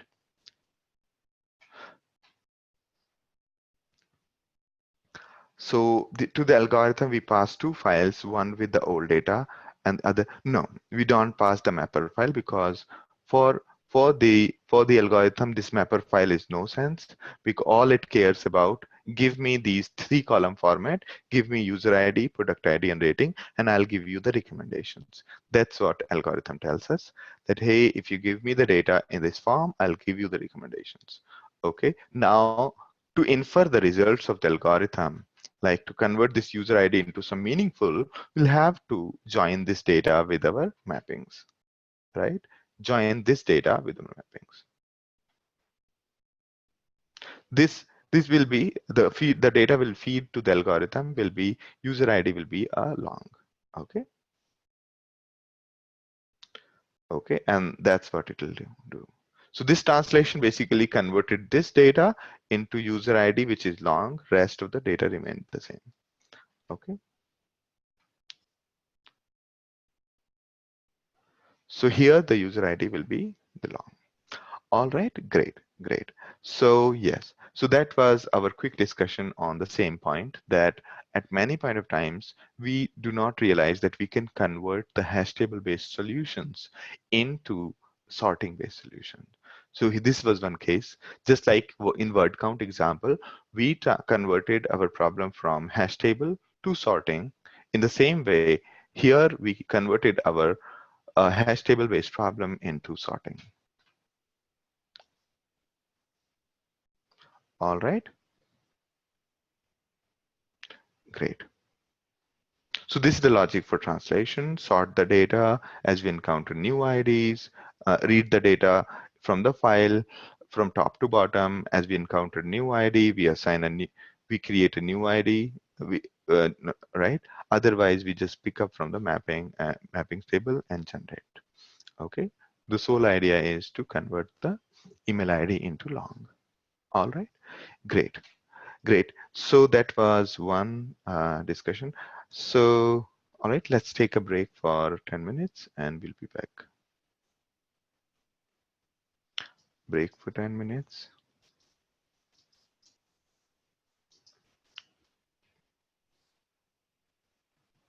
Okay. And we'll be back by 9:52 p.m. IST. Okay, so should we start?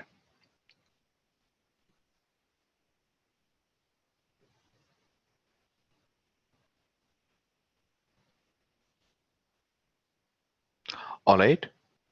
Our question is, why is the return arrow up to mappings? Which one are we talking about? There's no return arrow from mappings. So there is this one. from mappings to the output here. Is this the one you're talking about?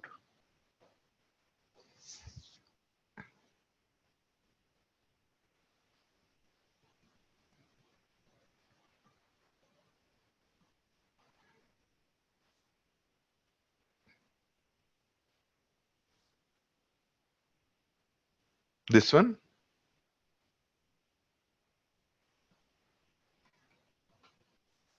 Sandeep, I am talking about from the user ID, the final output towards mappings. Right. So So this one, right? yeah, So see what is the algorithm giving us? Long, right?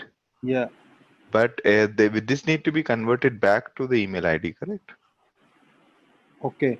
So But we'll again go to the mappings. how will we convert this long into the email ID? This information that what does this ID mean is in the mappings, correct? Okay. So while we were doing the translation, we were basically generating the relationship between, say, Sandeep Giri is one. So that's what we were generating here. That Sandeep Giri means one, Sachin means two, and say Hitesh means three. As in, it would be like Sandeep Giri at Gmail, Sachin at Gmail, Hitesh at Gmail. So that's okay. So basically, we are keeping this mapping, and you join after joining this with this, we'll be able to convert this data back to say, um, back to something of this form, right? Sandeep Giri, we are giving recommendation of some 30th movie as five, and for Sachin, we are giving some 35th movie or say ninth movie as re suggested at this, right? So we'll have to regenerate the recommendation. These are the real recommendations. Okay, this is our input data of people's preference. This is our recommendations, and this is what we need to give. Okay. So this is our raw data. Earlier, we were trying to feed this into the recommendation algorithm. So we got an error saying that user ID need to be long instead of a string. So we thought we will write a translation. So translation, first attempt of translation was using the hash table, in-memory hash table. Then we did the translation using the technique that I've suggested, that we sorted this data based on the user ID, this email ID, and so on. Okay. Or if you want, we can just change it to say email ID. That will make it more clearer, probably. And this mappings is having email ID space user ID. Okay. So this is what we have. So here it'll be again email ID, So right? to convert the long into string, again we'd have to write a code. Yes, we might want to convert it by either joining these two, or we can order this data based on the login ID, both sides, and join the data based on this. So we don't have to, if the data is sorted by the user ID, we can just merge it just like the way we did the merging earlier, and that way we'll get the results, right? So we don't have to load both sides of data into the memory, correct? Okay. Okay. So, or we can just put it in both the things into a database table, this as well as this, and do the joins. You can say select star from this, join with the mappings where user ID equals user ID of this mapping dot user ID equals the recommendations dot user ID. That way we will be able to generate this. Okay. Okay. Thanks. All right. Good. All right. So I hope this is clear, Alok. Alok, you can if you have a question, you can unmute for a moment and then we can go ahead. All right. So I hope everything is clear. Great. Wonderful. So we discussed a very important point. Sandeep, Yes, sorry go to ahead. interrupt. I have a question here. Yes, go In ahead. case of mapping file, right, email ID and user ID. So the Yes. user ID, will it be having the same data as the translated file will be having? You mean this user ID, this? The data will be matching, right? This user ID Yeah, and yeah. Correct, correct. So what okay. does recommend this algorithm, what it is doing, whatever the user ID you provide, that this user ID Mm. liked this product this much. So we have a history of user IDs that this person has liked this movie this much. So that kind of data we already are having. We are feeding that data to the algorithm. An algorithm is giving the suggestion that this user ID is liking this product this much. So for algorithm, the representation of user ID is the same one that will the same, these are the same user IDs that we have fed to the algorithm. Okay, got it. So Okay. mappings, we just need it for reference at the end to convert At the the, long to the email. Okay. exactly, Okay, exactly. thank So you. correct, correct. So at the, because at the end of day, when these users come to your website, you may want to display you may want to display them recommendation that, hey, you may also like these movies, right? So you will need a clear relationship with the the email ID of the person. Okay. Okay. Yeah, got it. Thank you. All right. Great, great. All right. So this was the one such example where the same approach what we discussed today would come to your use in many forms. Okay, in many forms. And so the sole idea is to, whenever you are trying to convert anything, whenever you are stuck with the memory, generally a lot of us are stuck with the memory of a computer. So specifically dictionary, think of ways that you can convert it into group by kind of a problem, sorting kind of a problem. Then you will be able to convert it into either Hadoop, or you can get it done through anything. Okay. Otherwise, what would happen is, even after we finish the entire course, you will be wondering that how to solve the real life problems. Okay, so yeah, I'm thinking of maybe probably creating more questions on the challenges. We have created some good amount of questions already, so and we'll create more questions in that direction. The sole objective is that you should be able to solve the big data related problem. Okay, the big data related problem comes in many forms. Sometimes it comes in the form that the memory is overflowing. Sometimes the big data related problem comes in the form of that it is taking too much time to read from the disk. Sometimes it comes in the form that um, in very, very vague terms, that it's just taking too much time, or maybe I need to upgrade my hardware, or maybe I need big cluster. So there are many facets to the big data problems. All right, great, great. Now, this is what we talked about earlier. Now, let's talk about the same word frequency problem. How will we solve it using MapReduce? Imagine that you have a file, you have a text file. Each line is basically made up of many words, right? So imagine that we have just this big file here. Here we are just showing that there are two lines. First one is having 3 words. Second one is having 2 words. So we write this mapper. All it does is this mapper function processes only one single line. Okay. So it basically processes one single line. So in this case, since we have 2 lines, this mapper function internally is going to be called twice. Okay. So this mapper function, all it does is it converts this into key value pairs, right? Key value pairs. So what is the key and what is the value we want? So think of the group by. Think of the group by. What was the key on the basis of which we grouped the data? It was the single word, right? It was the single word, right? On the basis of which we grouped the data while we did the word count, right? So So in the same way, here we generate the same kind of a key. Each word is a key. And you can notice that from each line, we are producing multiple records. So this is basically a record produced by map. It is basically a key value pair produced by the mapper, right? I is 1 actually. It's a different font, so it looks like 1. Okay. So this one looks like I or L, but it's actually 1.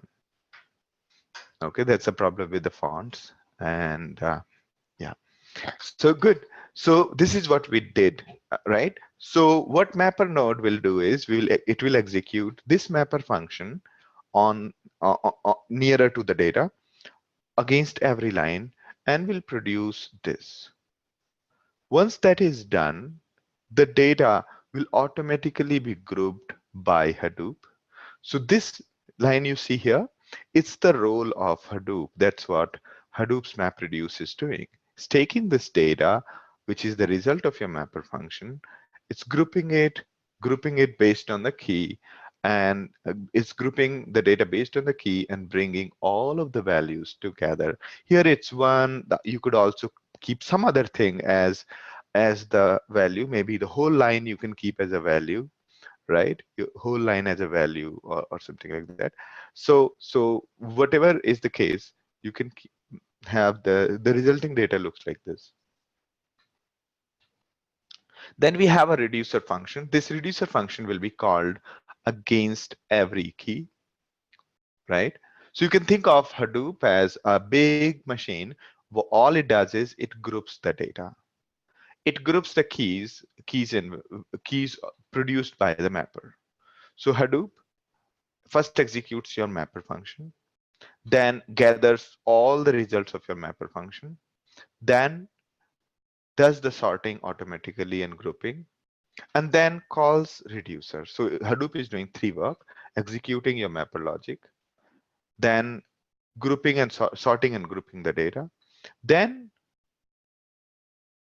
aggregating, as in the reducing, and then saving to the disk.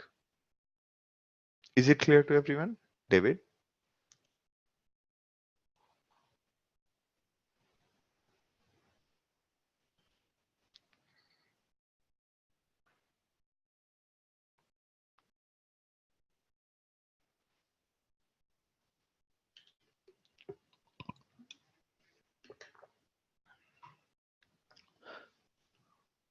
Okay, so this part, you see this big dashed line, it's actually the role of Hadoop. All you do is you specify that this is the criteria of grouping. So you don't do anything, you just tell that, hey, this is my key, and then the Hadoop will automatically group the data. Okay, so what it did was it grouped the data in the sense that how many times, so okay, so here you see, ouch, whenever I take the cursor to the bottom of the page, this one comes. Okay, this is better, right? So here what you see is, see, sa, re, sa, ga, correct? So if you group this data based on this is the key, this is the value. If you are grouping this data based on key, what will happen is ga 1, right? 1 is a single value, right? And how many times Ray has occurred? These many times, right?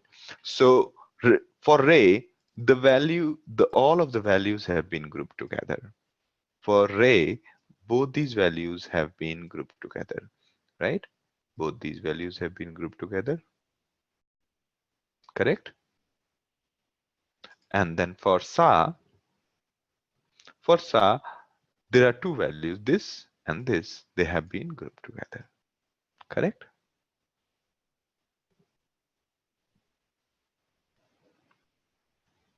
All right.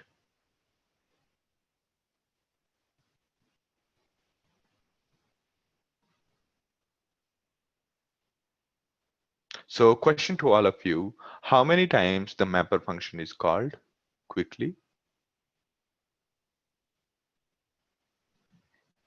In this case, in this particular case, where we have 2 lines, 5 words, correct. The mapper function is going to be called twice, one for each line, right? And how many times the reducer function is called in this particular case? How many times the reducer function is going to be called? thrice. Thank you, Robert. Yes, it's going to be called thrice. This reducer function, all it does is this gets called once for every key. Because reducer's duty is to aggregate values. To aggregate values. Okay? And that's all it is doing. Okay? So it's going to be called thrice, once for each key.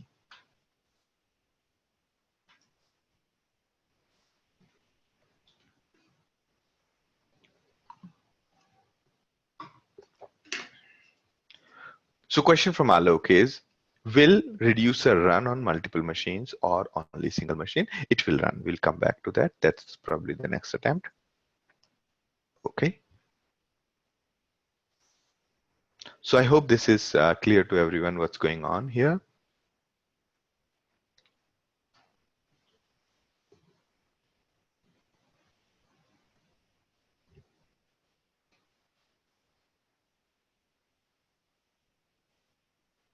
Right?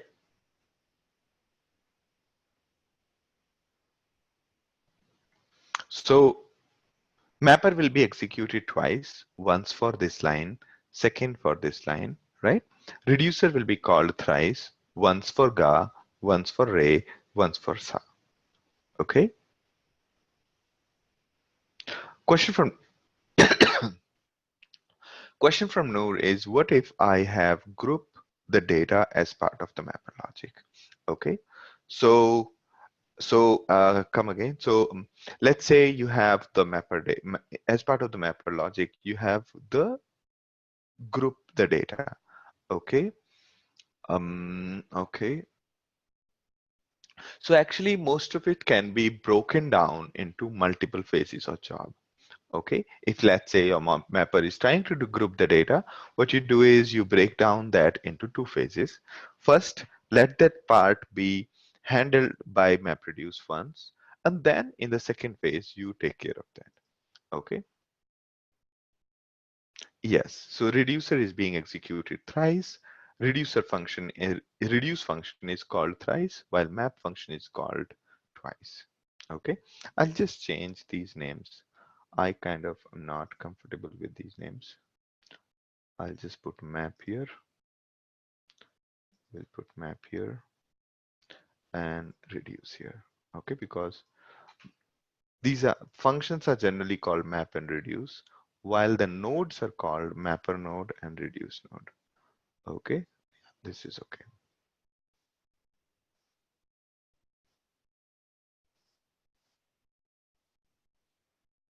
Yes, so the reduce is called thrice and mapper is called twice.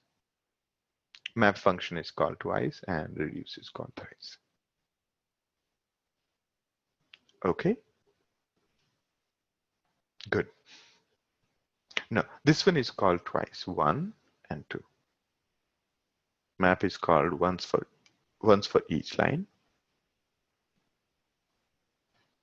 Who does the job of grouping? It is the duty of the Hadoop MapReduce, because you remember in the fourth approach, the heavyweight lifting of sorting and grouping is the biggest challenge, and that's what is being done by Hadoop MapReduce.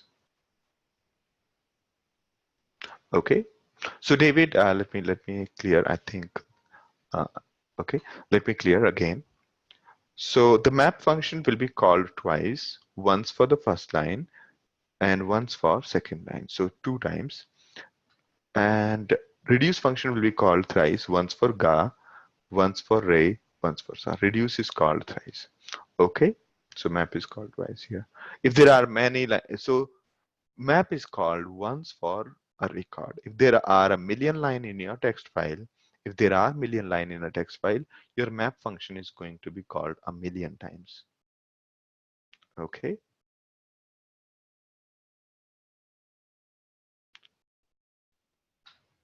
Okay, I'll actually type.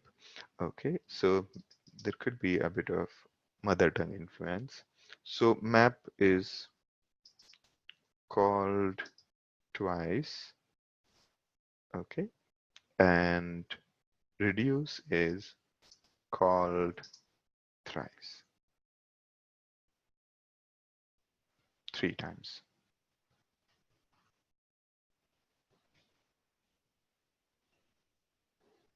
Okay. I see. I see. Probably the way I'm pronouncing three is thrice is like twice. Okay.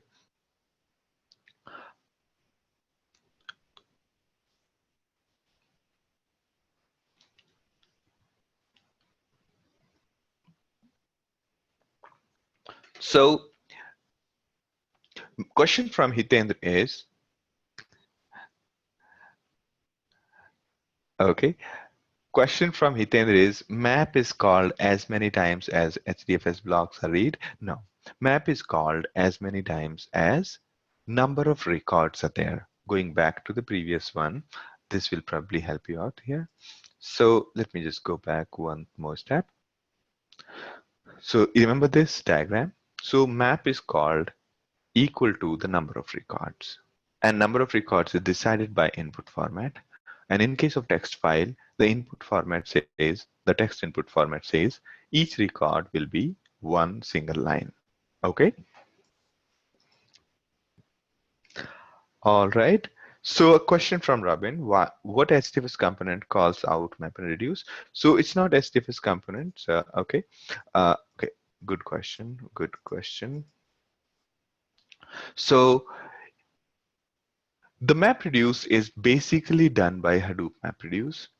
The HDFS components that are involved as part of this process is, number one, when the MapReduce job is getting executed, it will inquire name node that, hey, so name node will give the details about where are the data blocks.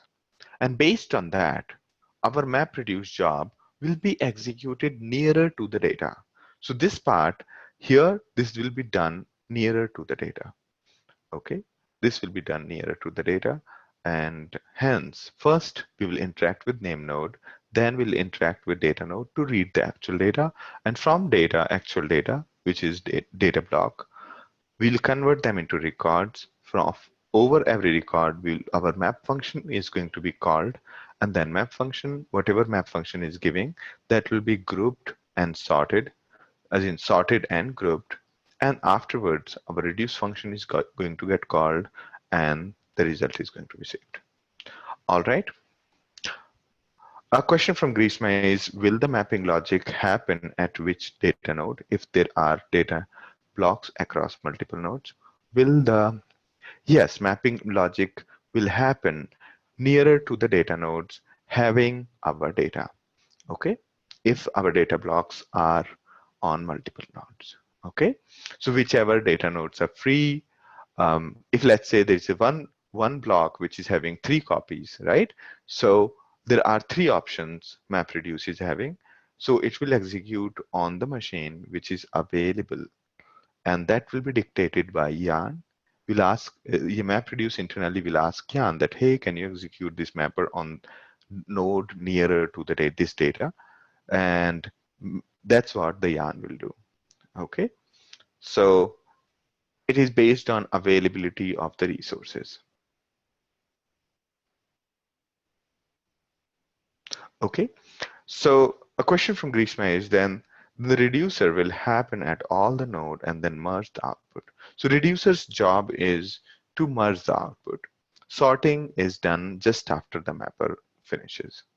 Okay, since reducer needs the data from others, right? If let's say there are 3 nodes, same key here, same word existed here, same word existing here, same word existing here, you'll need to group that together. Therefore, reduce needs input from all the machines. Okay.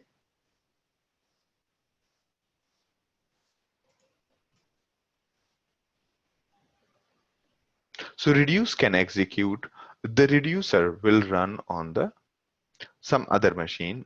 It could run either on some other machine or somewhere else. Okay.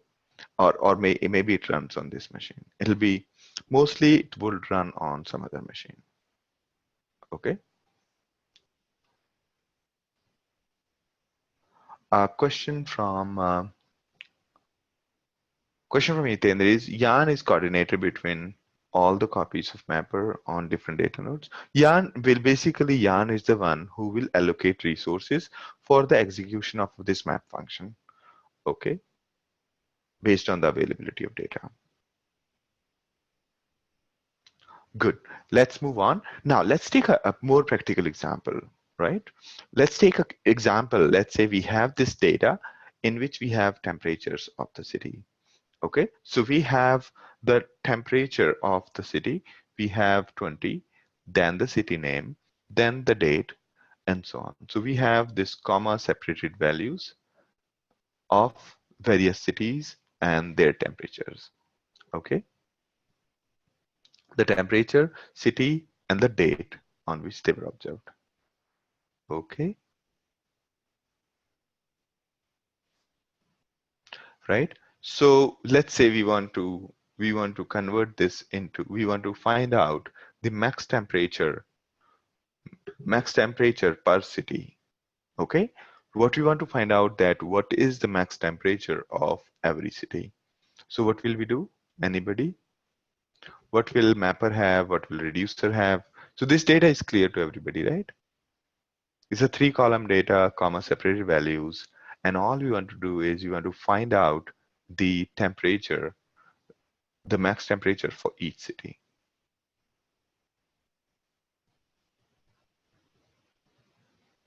Okay, yes, mapper will generate the key value, right? Map function will generate the key value. Imagine that again we are using text input format. So map function will receive each line as the input.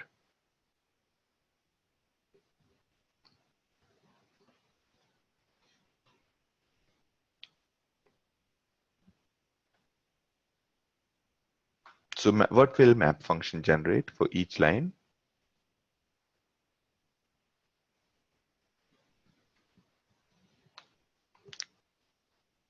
Okay, okay. Again, you can think of it just like you will think of group by. If this was a database table, what will you use group by to find the max? If you use group by, what will be that column in group by? Same column will be the key here. City, right? City will be the column. And max will be the temperature, right? So temperature will become the value and the key will be the city. So here we have written a proper Python code where so this map function is having line as input, and basically we are saying split line,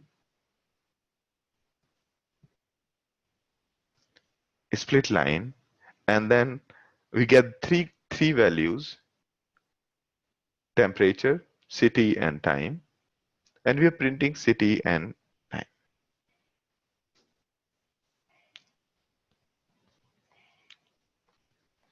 Okay, a question from Alok is, but it becomes more complex if we need data also. That's correct. That's correct. And that's where the custom key would be a better way to go about it. Okay, let's say we want that every day per city, we want to find out what is the temperature, right?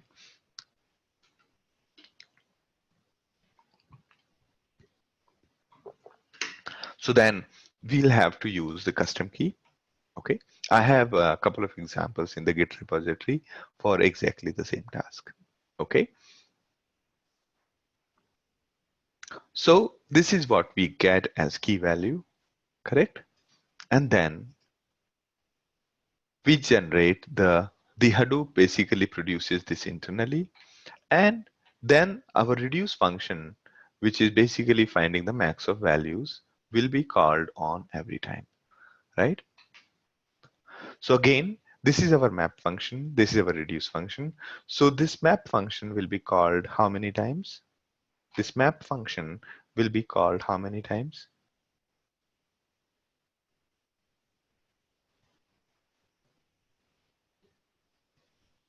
Correct, correct. So 7 times. And the reduce function in this case,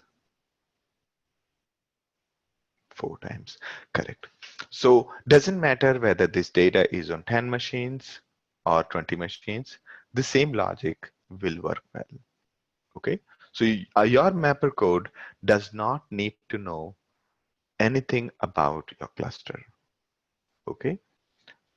This map function does not need to do anything. It basically gets one single line, it processes the single line, converts that into key value, then Hadoop does everything, and reduce function is only concerned about how to group values.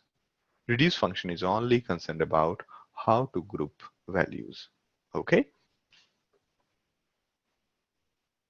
So it's like group by key and find the value.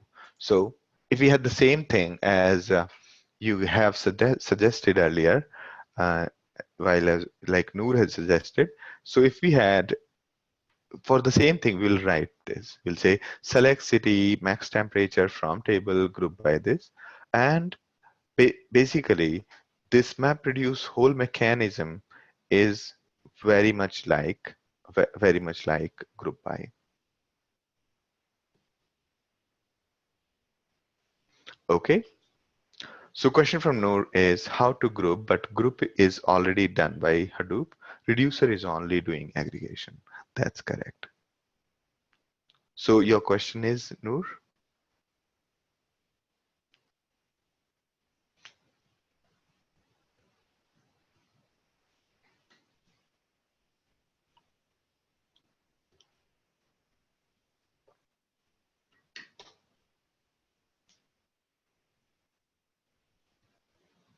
Okay. Yeah, that's right. So basically the machine, the node which is running the reducer, there the grouping is happening.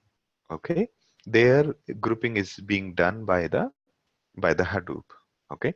So we generally call it reducer phase. Reducer phase does all of that. Reducer phase calls, merges data, then groups data, and then calls the reduce function.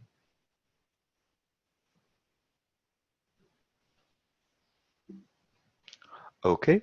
Now there was a question related to question from Hitendra is NYC there will be multiple times. No, NYC will be only once, right?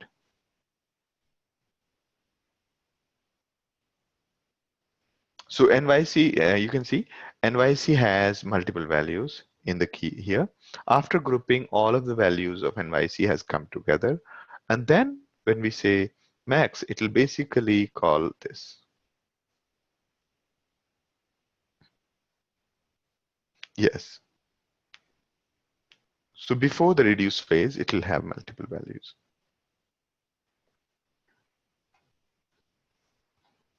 Yes. So the grouping happens at the reducer node. Okay. A question from Robin is, what programming language syntax is this? Function map this.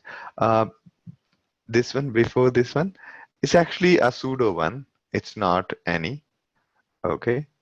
It's not any. We could have just used def. This one is more of Python.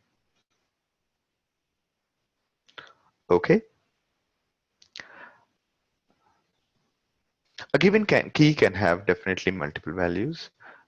Okay.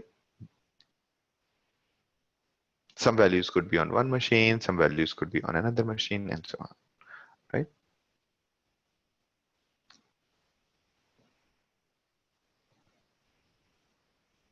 Okay.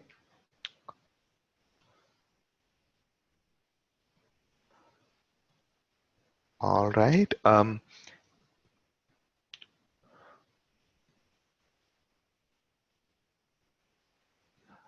A question from Rajan is that if we had large number of data, so maybe millions for NYC, then aren't we bringing too much of data to the reducer? Can it be more efficient to get the max temperature for NYC within each node?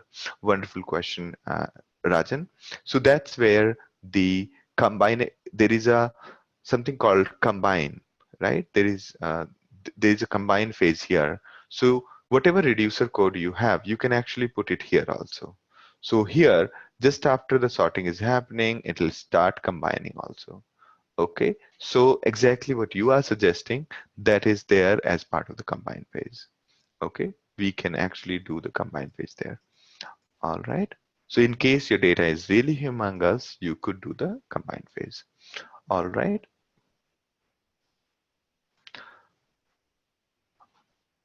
All right. So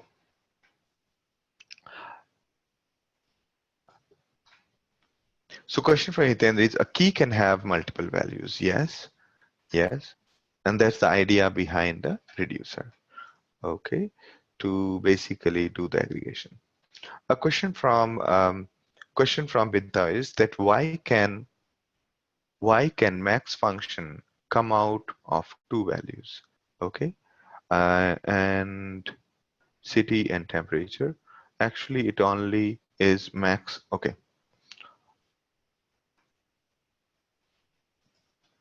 You mean here?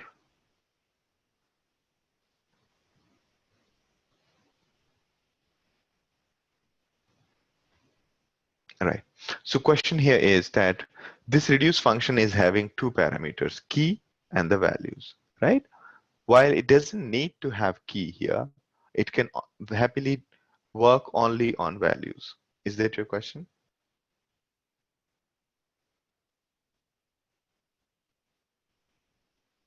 What's the point of having a key here while it is working only on the values? Okay. So basically, that's a part of the sometimes you may need this key while doing something here, right? Sometimes you may need this key and you may need to take a call that if the key is this, then aggregation is this. If the key is something else, then we may want to choose some other kind of aggregation and so on. Okay, it's just an extra information for your reduce function. Okay, it's for further customization. Okay. A question from Subbu, can you explain with more than one key how MapReduce work? Okay, do you mean that if we have two criterias here on the basis of which we want to order our data? Is that your question? Or do you mean to say that, like, do you mean that if there is a primary, secondary kind of a key, then how does it work? Is that your question? Or, okay, so if you want to, let's say, what we want to produce is a list of city and the date. Okay, let's say that's what we want to produce, that city and the date, right? So there are multiple ways of doing it. One is something called composite key. So Hadoop lets you create something called secondary sorting, and there you can actually customize the key by defining your own object. Okay, so yeah, the other easier way would be that we basically combine NYC and the date. Let's say all you want is for each year in each city, we would like to produce the result. So here what we'll do is we'll say NYC colon year. Okay, NYC colon, then so NYC colon 2014, NYC colon 2015, NYC colon 2014, and then we'll say BLR this and so on. That way we'll get, say, yearly max temperature for each city.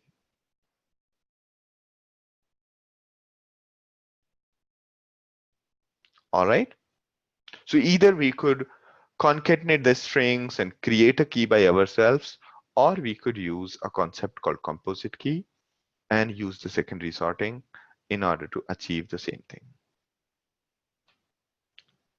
Was I able to answer your question, Subbu? All right. All right. A question from Binda is, it only returns the maximum value. Why does the result shows both key and the value? Okay. A good question. So basically, okay, good question. The question is here, it only returns max values. So here it's, yeah, here it's basically the key and the value that we are printing. So it's only for display purposes here. Okay. Also, please note that reduce will be called on the values, and whatever are the values, we will get it here. I'll show you very soon. I'll show you very soon. You'll get these doubts cleared. All right.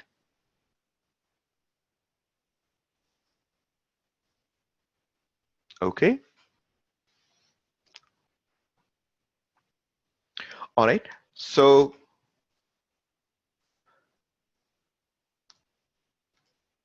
this is the same example of word count. We have tried to say that the MapReduce is very much similar to your group by. Okay. All right. One more thing. Okay. Do you think it's a good idea that I do the hands-on? Now, to do the hands-on, I might have to show you a bit of Java code. I think you all need to not worry about Java code as such, so that we just get a feel of what's going on. Okay. Just do not worry that. Okay. I'll just try to make it extremely simple. The only challenge with Java code is just too much of code, so people kind of zone out. Okay, so let me just, okay, though hands-on we will do with the Hadoop streaming soon, but I would like to do the hands-on with Java. Okay, so I'll do the MapReduce Python soon after this, because there is a need of explaining more things before we do that. Okay.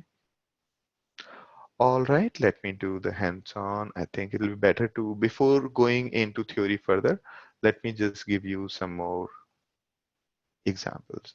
Okay, easier way would be that all of you can, all right, go into your CloudxLab account. Okay, I have kind of started liking the Jupyter more because I don't have to, in case of Jupyter, I don't have to log in again and again. So that's why I kind of prefer Jupyter. So it kind of keeps me log in all the time. And here I could say terminal. Okay, so I could say git clone and this. Okay, I'll just rename my older repository because I had already, okay, did this. Now, all right, so all of you can do this step.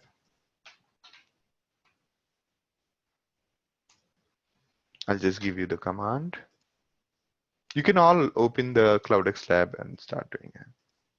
Okay, please, okay. Is everybody done? So what is it that we are trying to do? We have hosted our code at GitHub. Okay, this is the code that we have. It has examples of Spark, it has examples of Scala, it has examples of Hadoop, it has examples of Zookeeper. Zookeeper is yet to be, uh, run and compiled. So, okay, but for now, we will focus on this particular part. Okay, how am I going to the command line? After I have started my Jupyter server, I said new and then clicked on the terminal. Okay, I clicked on new and then clicked on the terminal.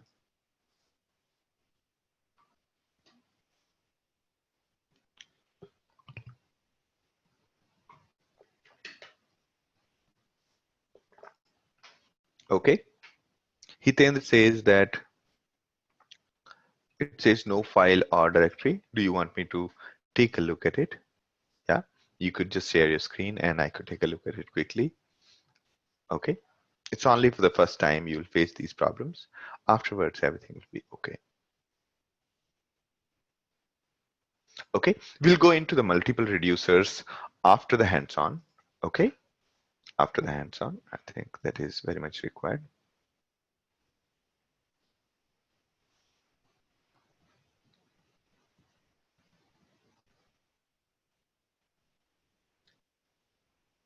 Okay, you can click on share the screen.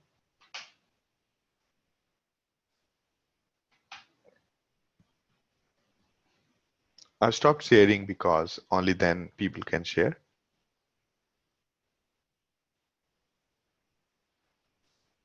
Did you find the button to share?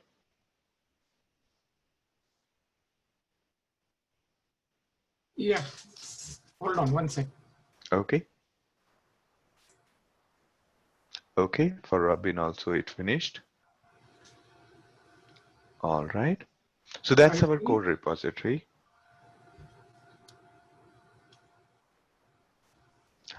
Okay, it is yet to show. I think you have not shared the entire no, screen. not yet. I think, Let me see. okay.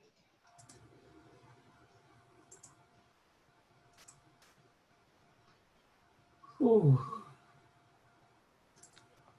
It says that you have sharing the screen, but it is not showing anything.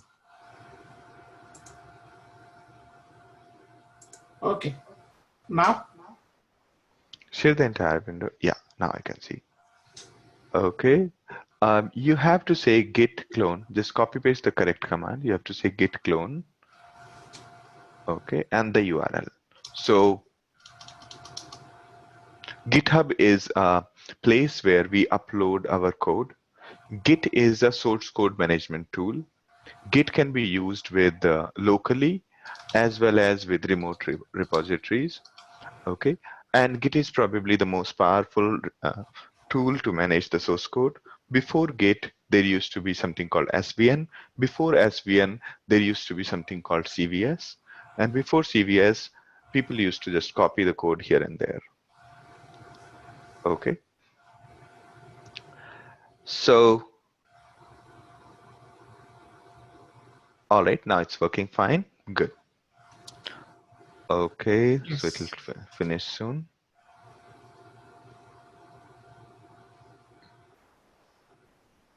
All right, great. I think everybody is done.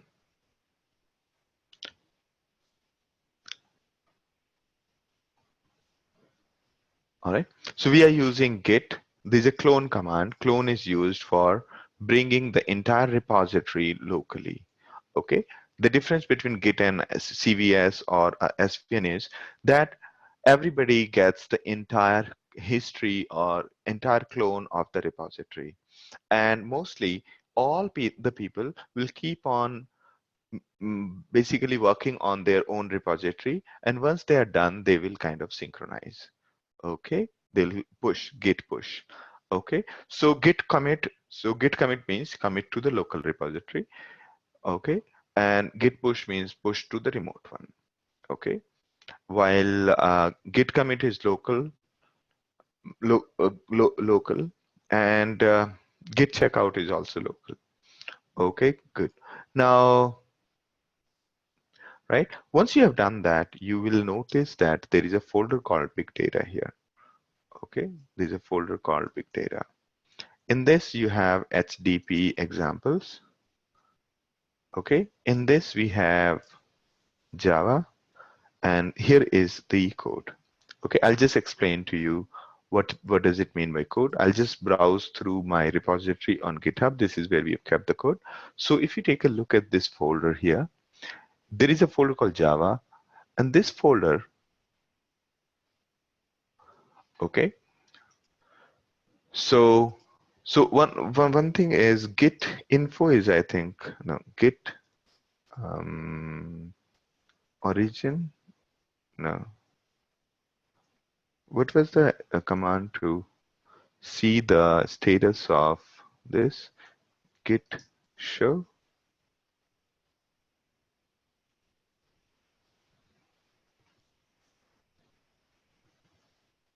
Okay, git log, git status. Okay, I need to check what's the command to check the remote. Git remote, no.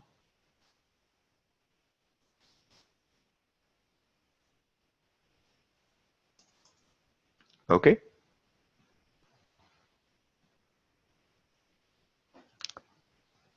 using remote you can find out the name. Okay, And if you want to see which branch are you on, you can do git branch. All right, now coming back to it. So this is the repository that we've just cloned. In this Java one, the way we generally write our Java project, Java is not required for this course. So don't worry that the only reason why we are actually doing this is we just want to run to get a feel of what's going on. And it's not really required to know all of this. We will cover Hadoop streaming just after this. That will basically solve a lot of issues. Okay, so in Java, what you have is in Java, Scala, or anything, you generally, instead of calling the compiler by yourself, you define something called a build script. For any practical projects, you generally define this build script. If you worked on C, C++, you would remember that there is something called makefile. If you have a bigger project, you generally have this build file. As we will study Scala earlier after this, and there also there is a build tool which has a build configuration file. Okay, so here basically this build.xml defines all the things that we want to do. Okay, so let's say we want to build the entire thing. We can simply say ent build. Okay, we could say there is a command called ent. So we are using ent to do the compilation. So we are saying ent build or ent dist. Oh, dist is not there. Let me just take a look. What are the targets there? It says git clone, go to this folder, and then say ent jar. Okay, what does it mean by jar? I'll just go here. It says jar means create this folder and then do the jar. Okay, and it also says jar means first compile something. Okay, so jar depends on compile, and here in the compile what we have, make this directory, call the Java compiler, compile everything which is there in the source directory, put it in this directory. Okay, so that's what it is. So we are using ent command. When we use ent command, it by default picks up build.xml from current directory. And here in this current directory, there is a build.xml, right?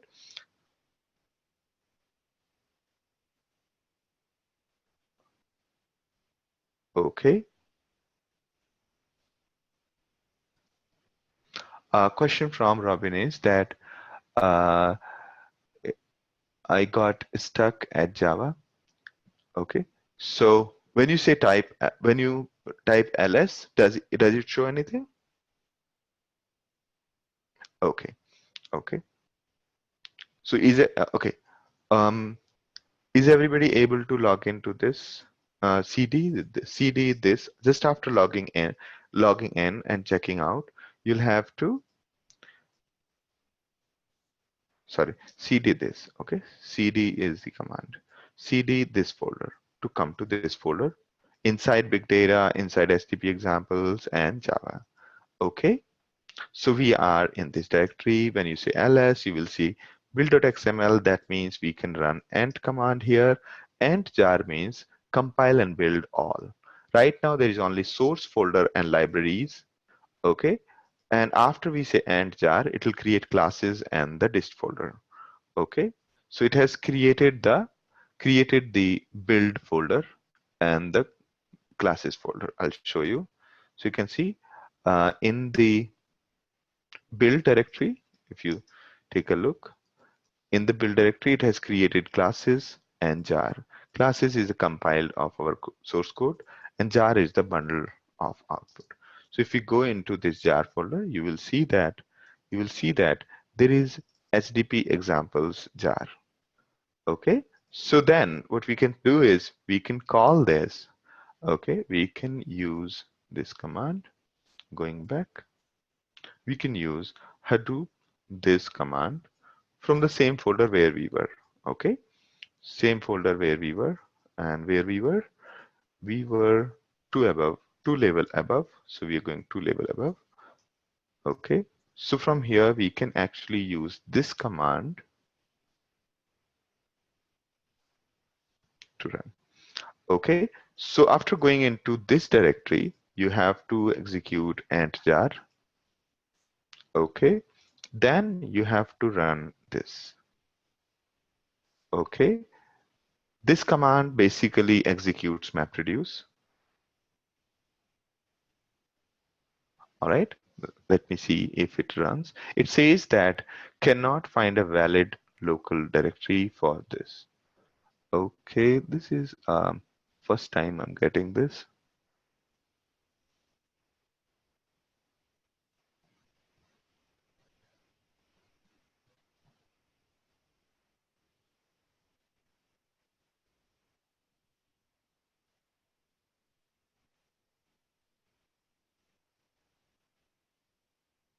Okay, let me just check what's happening on the nodes.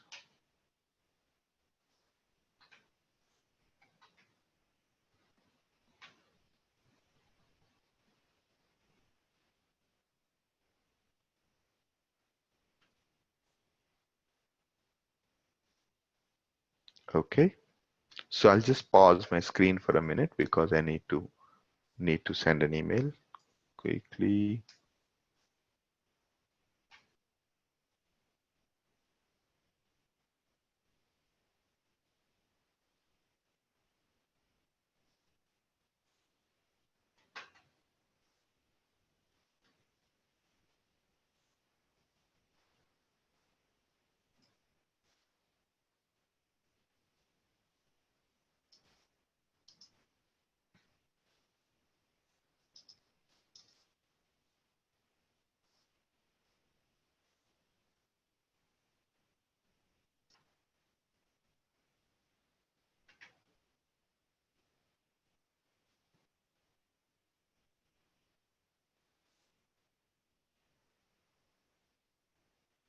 Okay, what to do after the end? After the ant jar, you have to run this command. Okay, it's a single line command. All right, let me also. Okay, let me also take a look at what's going on with.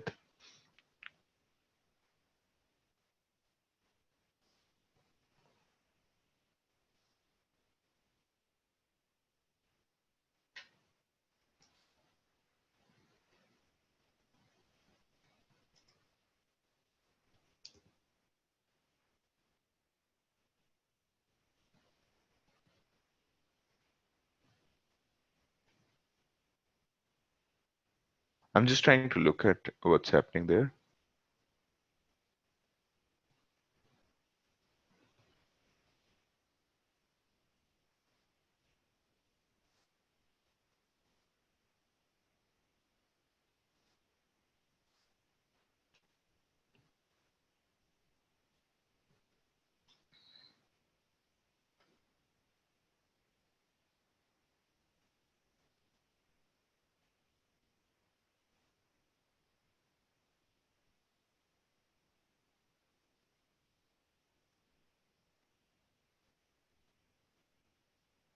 Okay, this time it seems to work.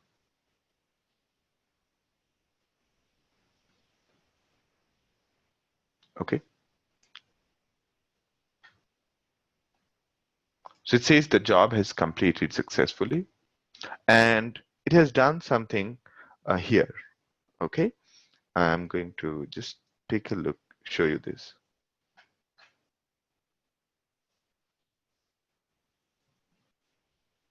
Okay,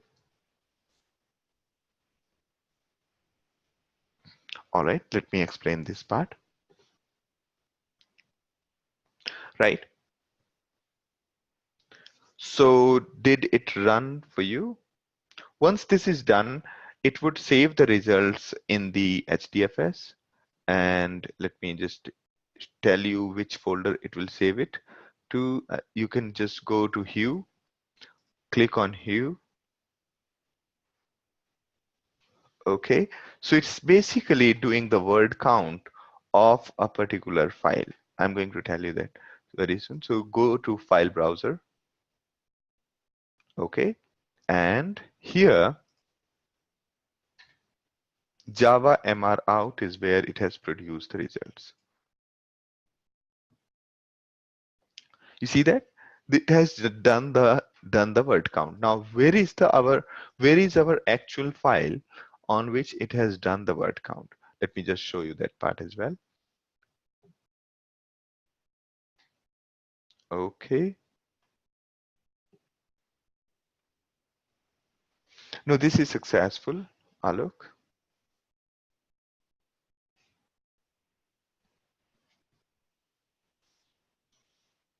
Okay. So when you get a result like this, saying job completed successfully, that means it has finished successfully.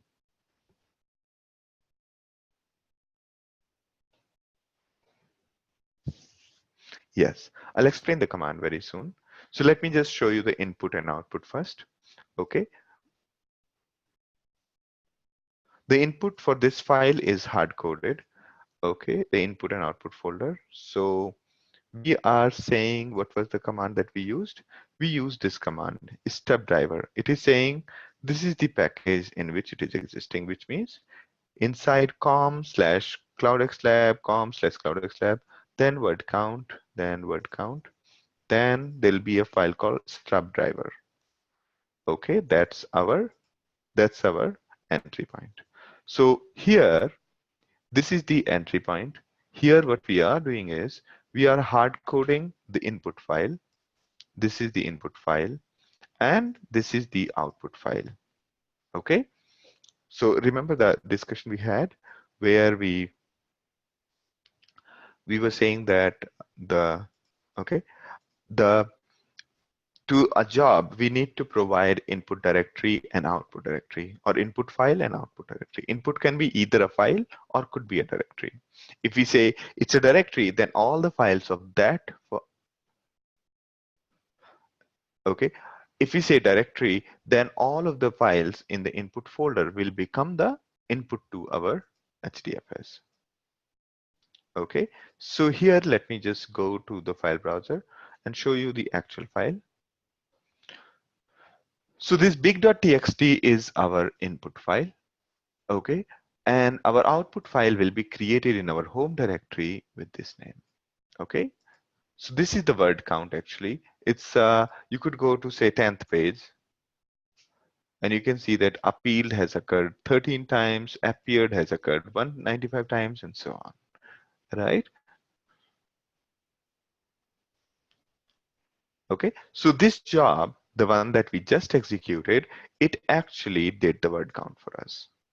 Okay, so here all we are doing is, in case of Java, we need to write three pieces of code. One is called driver, one is called mapper, and other is called reducer. Okay, a question from Robin is that I got an error that it's not a valid jar. Okay, it's not a valid jar. Okay. Can you show the screen? I can help you out quickly. Sure, I'm going to explain the code, Sachin. Don't worry. That's what I'm going to do. Okay, so can you say PWD?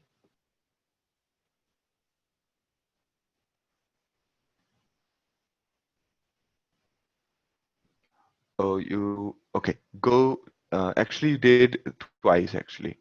You did that twice. Okay, go 3 levels up.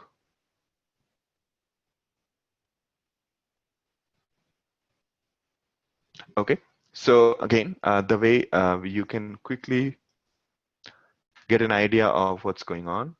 So if you go here, go to HDB examples, and then go in the Java, here it shows that git clone is the first thing that you need to do. Then you go to this folder.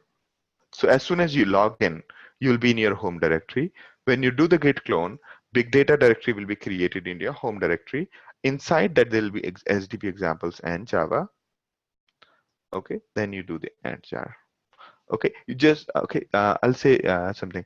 So do CD enter. Yeah, that CD enter without dot dot. Just say CD enter. Good.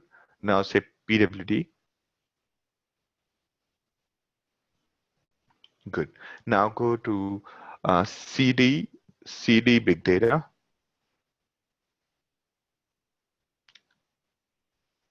Okay. Just do CD big data. Okay.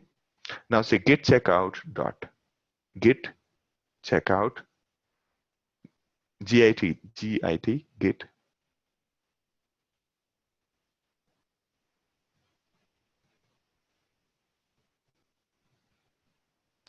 Okay. Now say ls. All right. So now go to HTTP examples, CD space HTTP examples. You can generally do autocomplete. You can just say H and then press tab, enter, ls. Okay. Go to Java, CD Java, then say ent space jar. Okay. It has, or say ent clean, ent space clean, ent space clean. Now say ent jar again.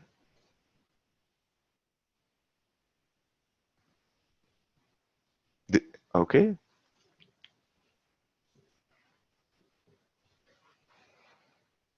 Okay. Don't go to any directory.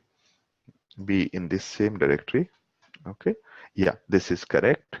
Run it.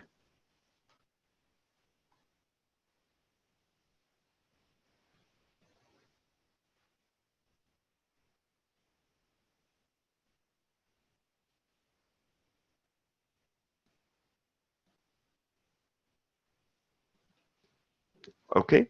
If it fails, just try once more and it should work. Good, good. All right.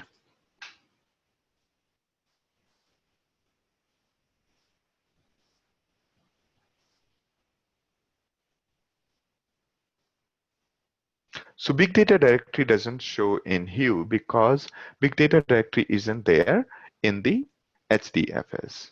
Okay. So Hue shows HDFS while Jupyter or your LS shows the local directory. Okay. Okay, I'm going to give you these sequence of commands.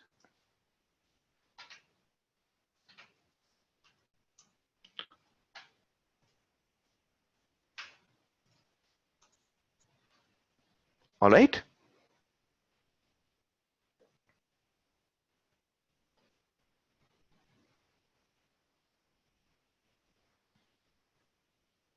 Okay.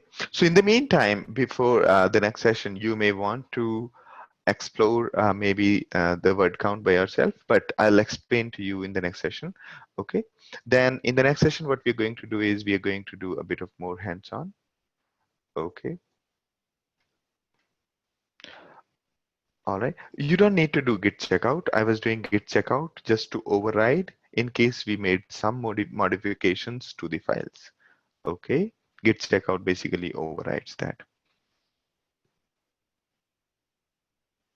All right. So before the next session, I would suggest that we all, actually don't need to go through this code. I'll walk you through. The sole idea why I want to walk you through this code is that we should get familiar with the hands-on. That's all. So from the next session, we will continue our discussion on MapReduce with multiple reducers, and then we will basically continue with a bit of more hands-on with Hadoop streaming, and then we will start with Hive. Okay, so we are not going to go dig deeper into the MapReduce. We will basically work on more practical computing, because the work that we were doing earlier with MapReduce is now replaced with Spark.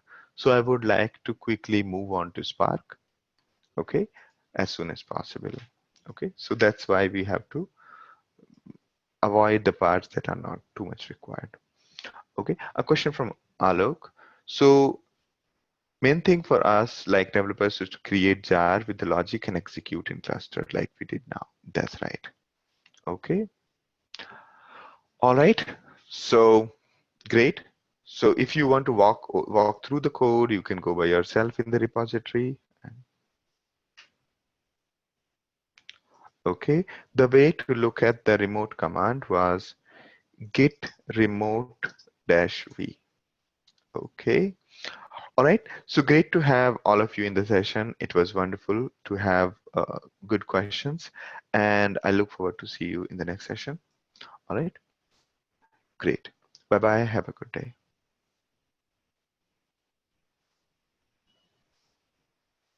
All right. Thank you all.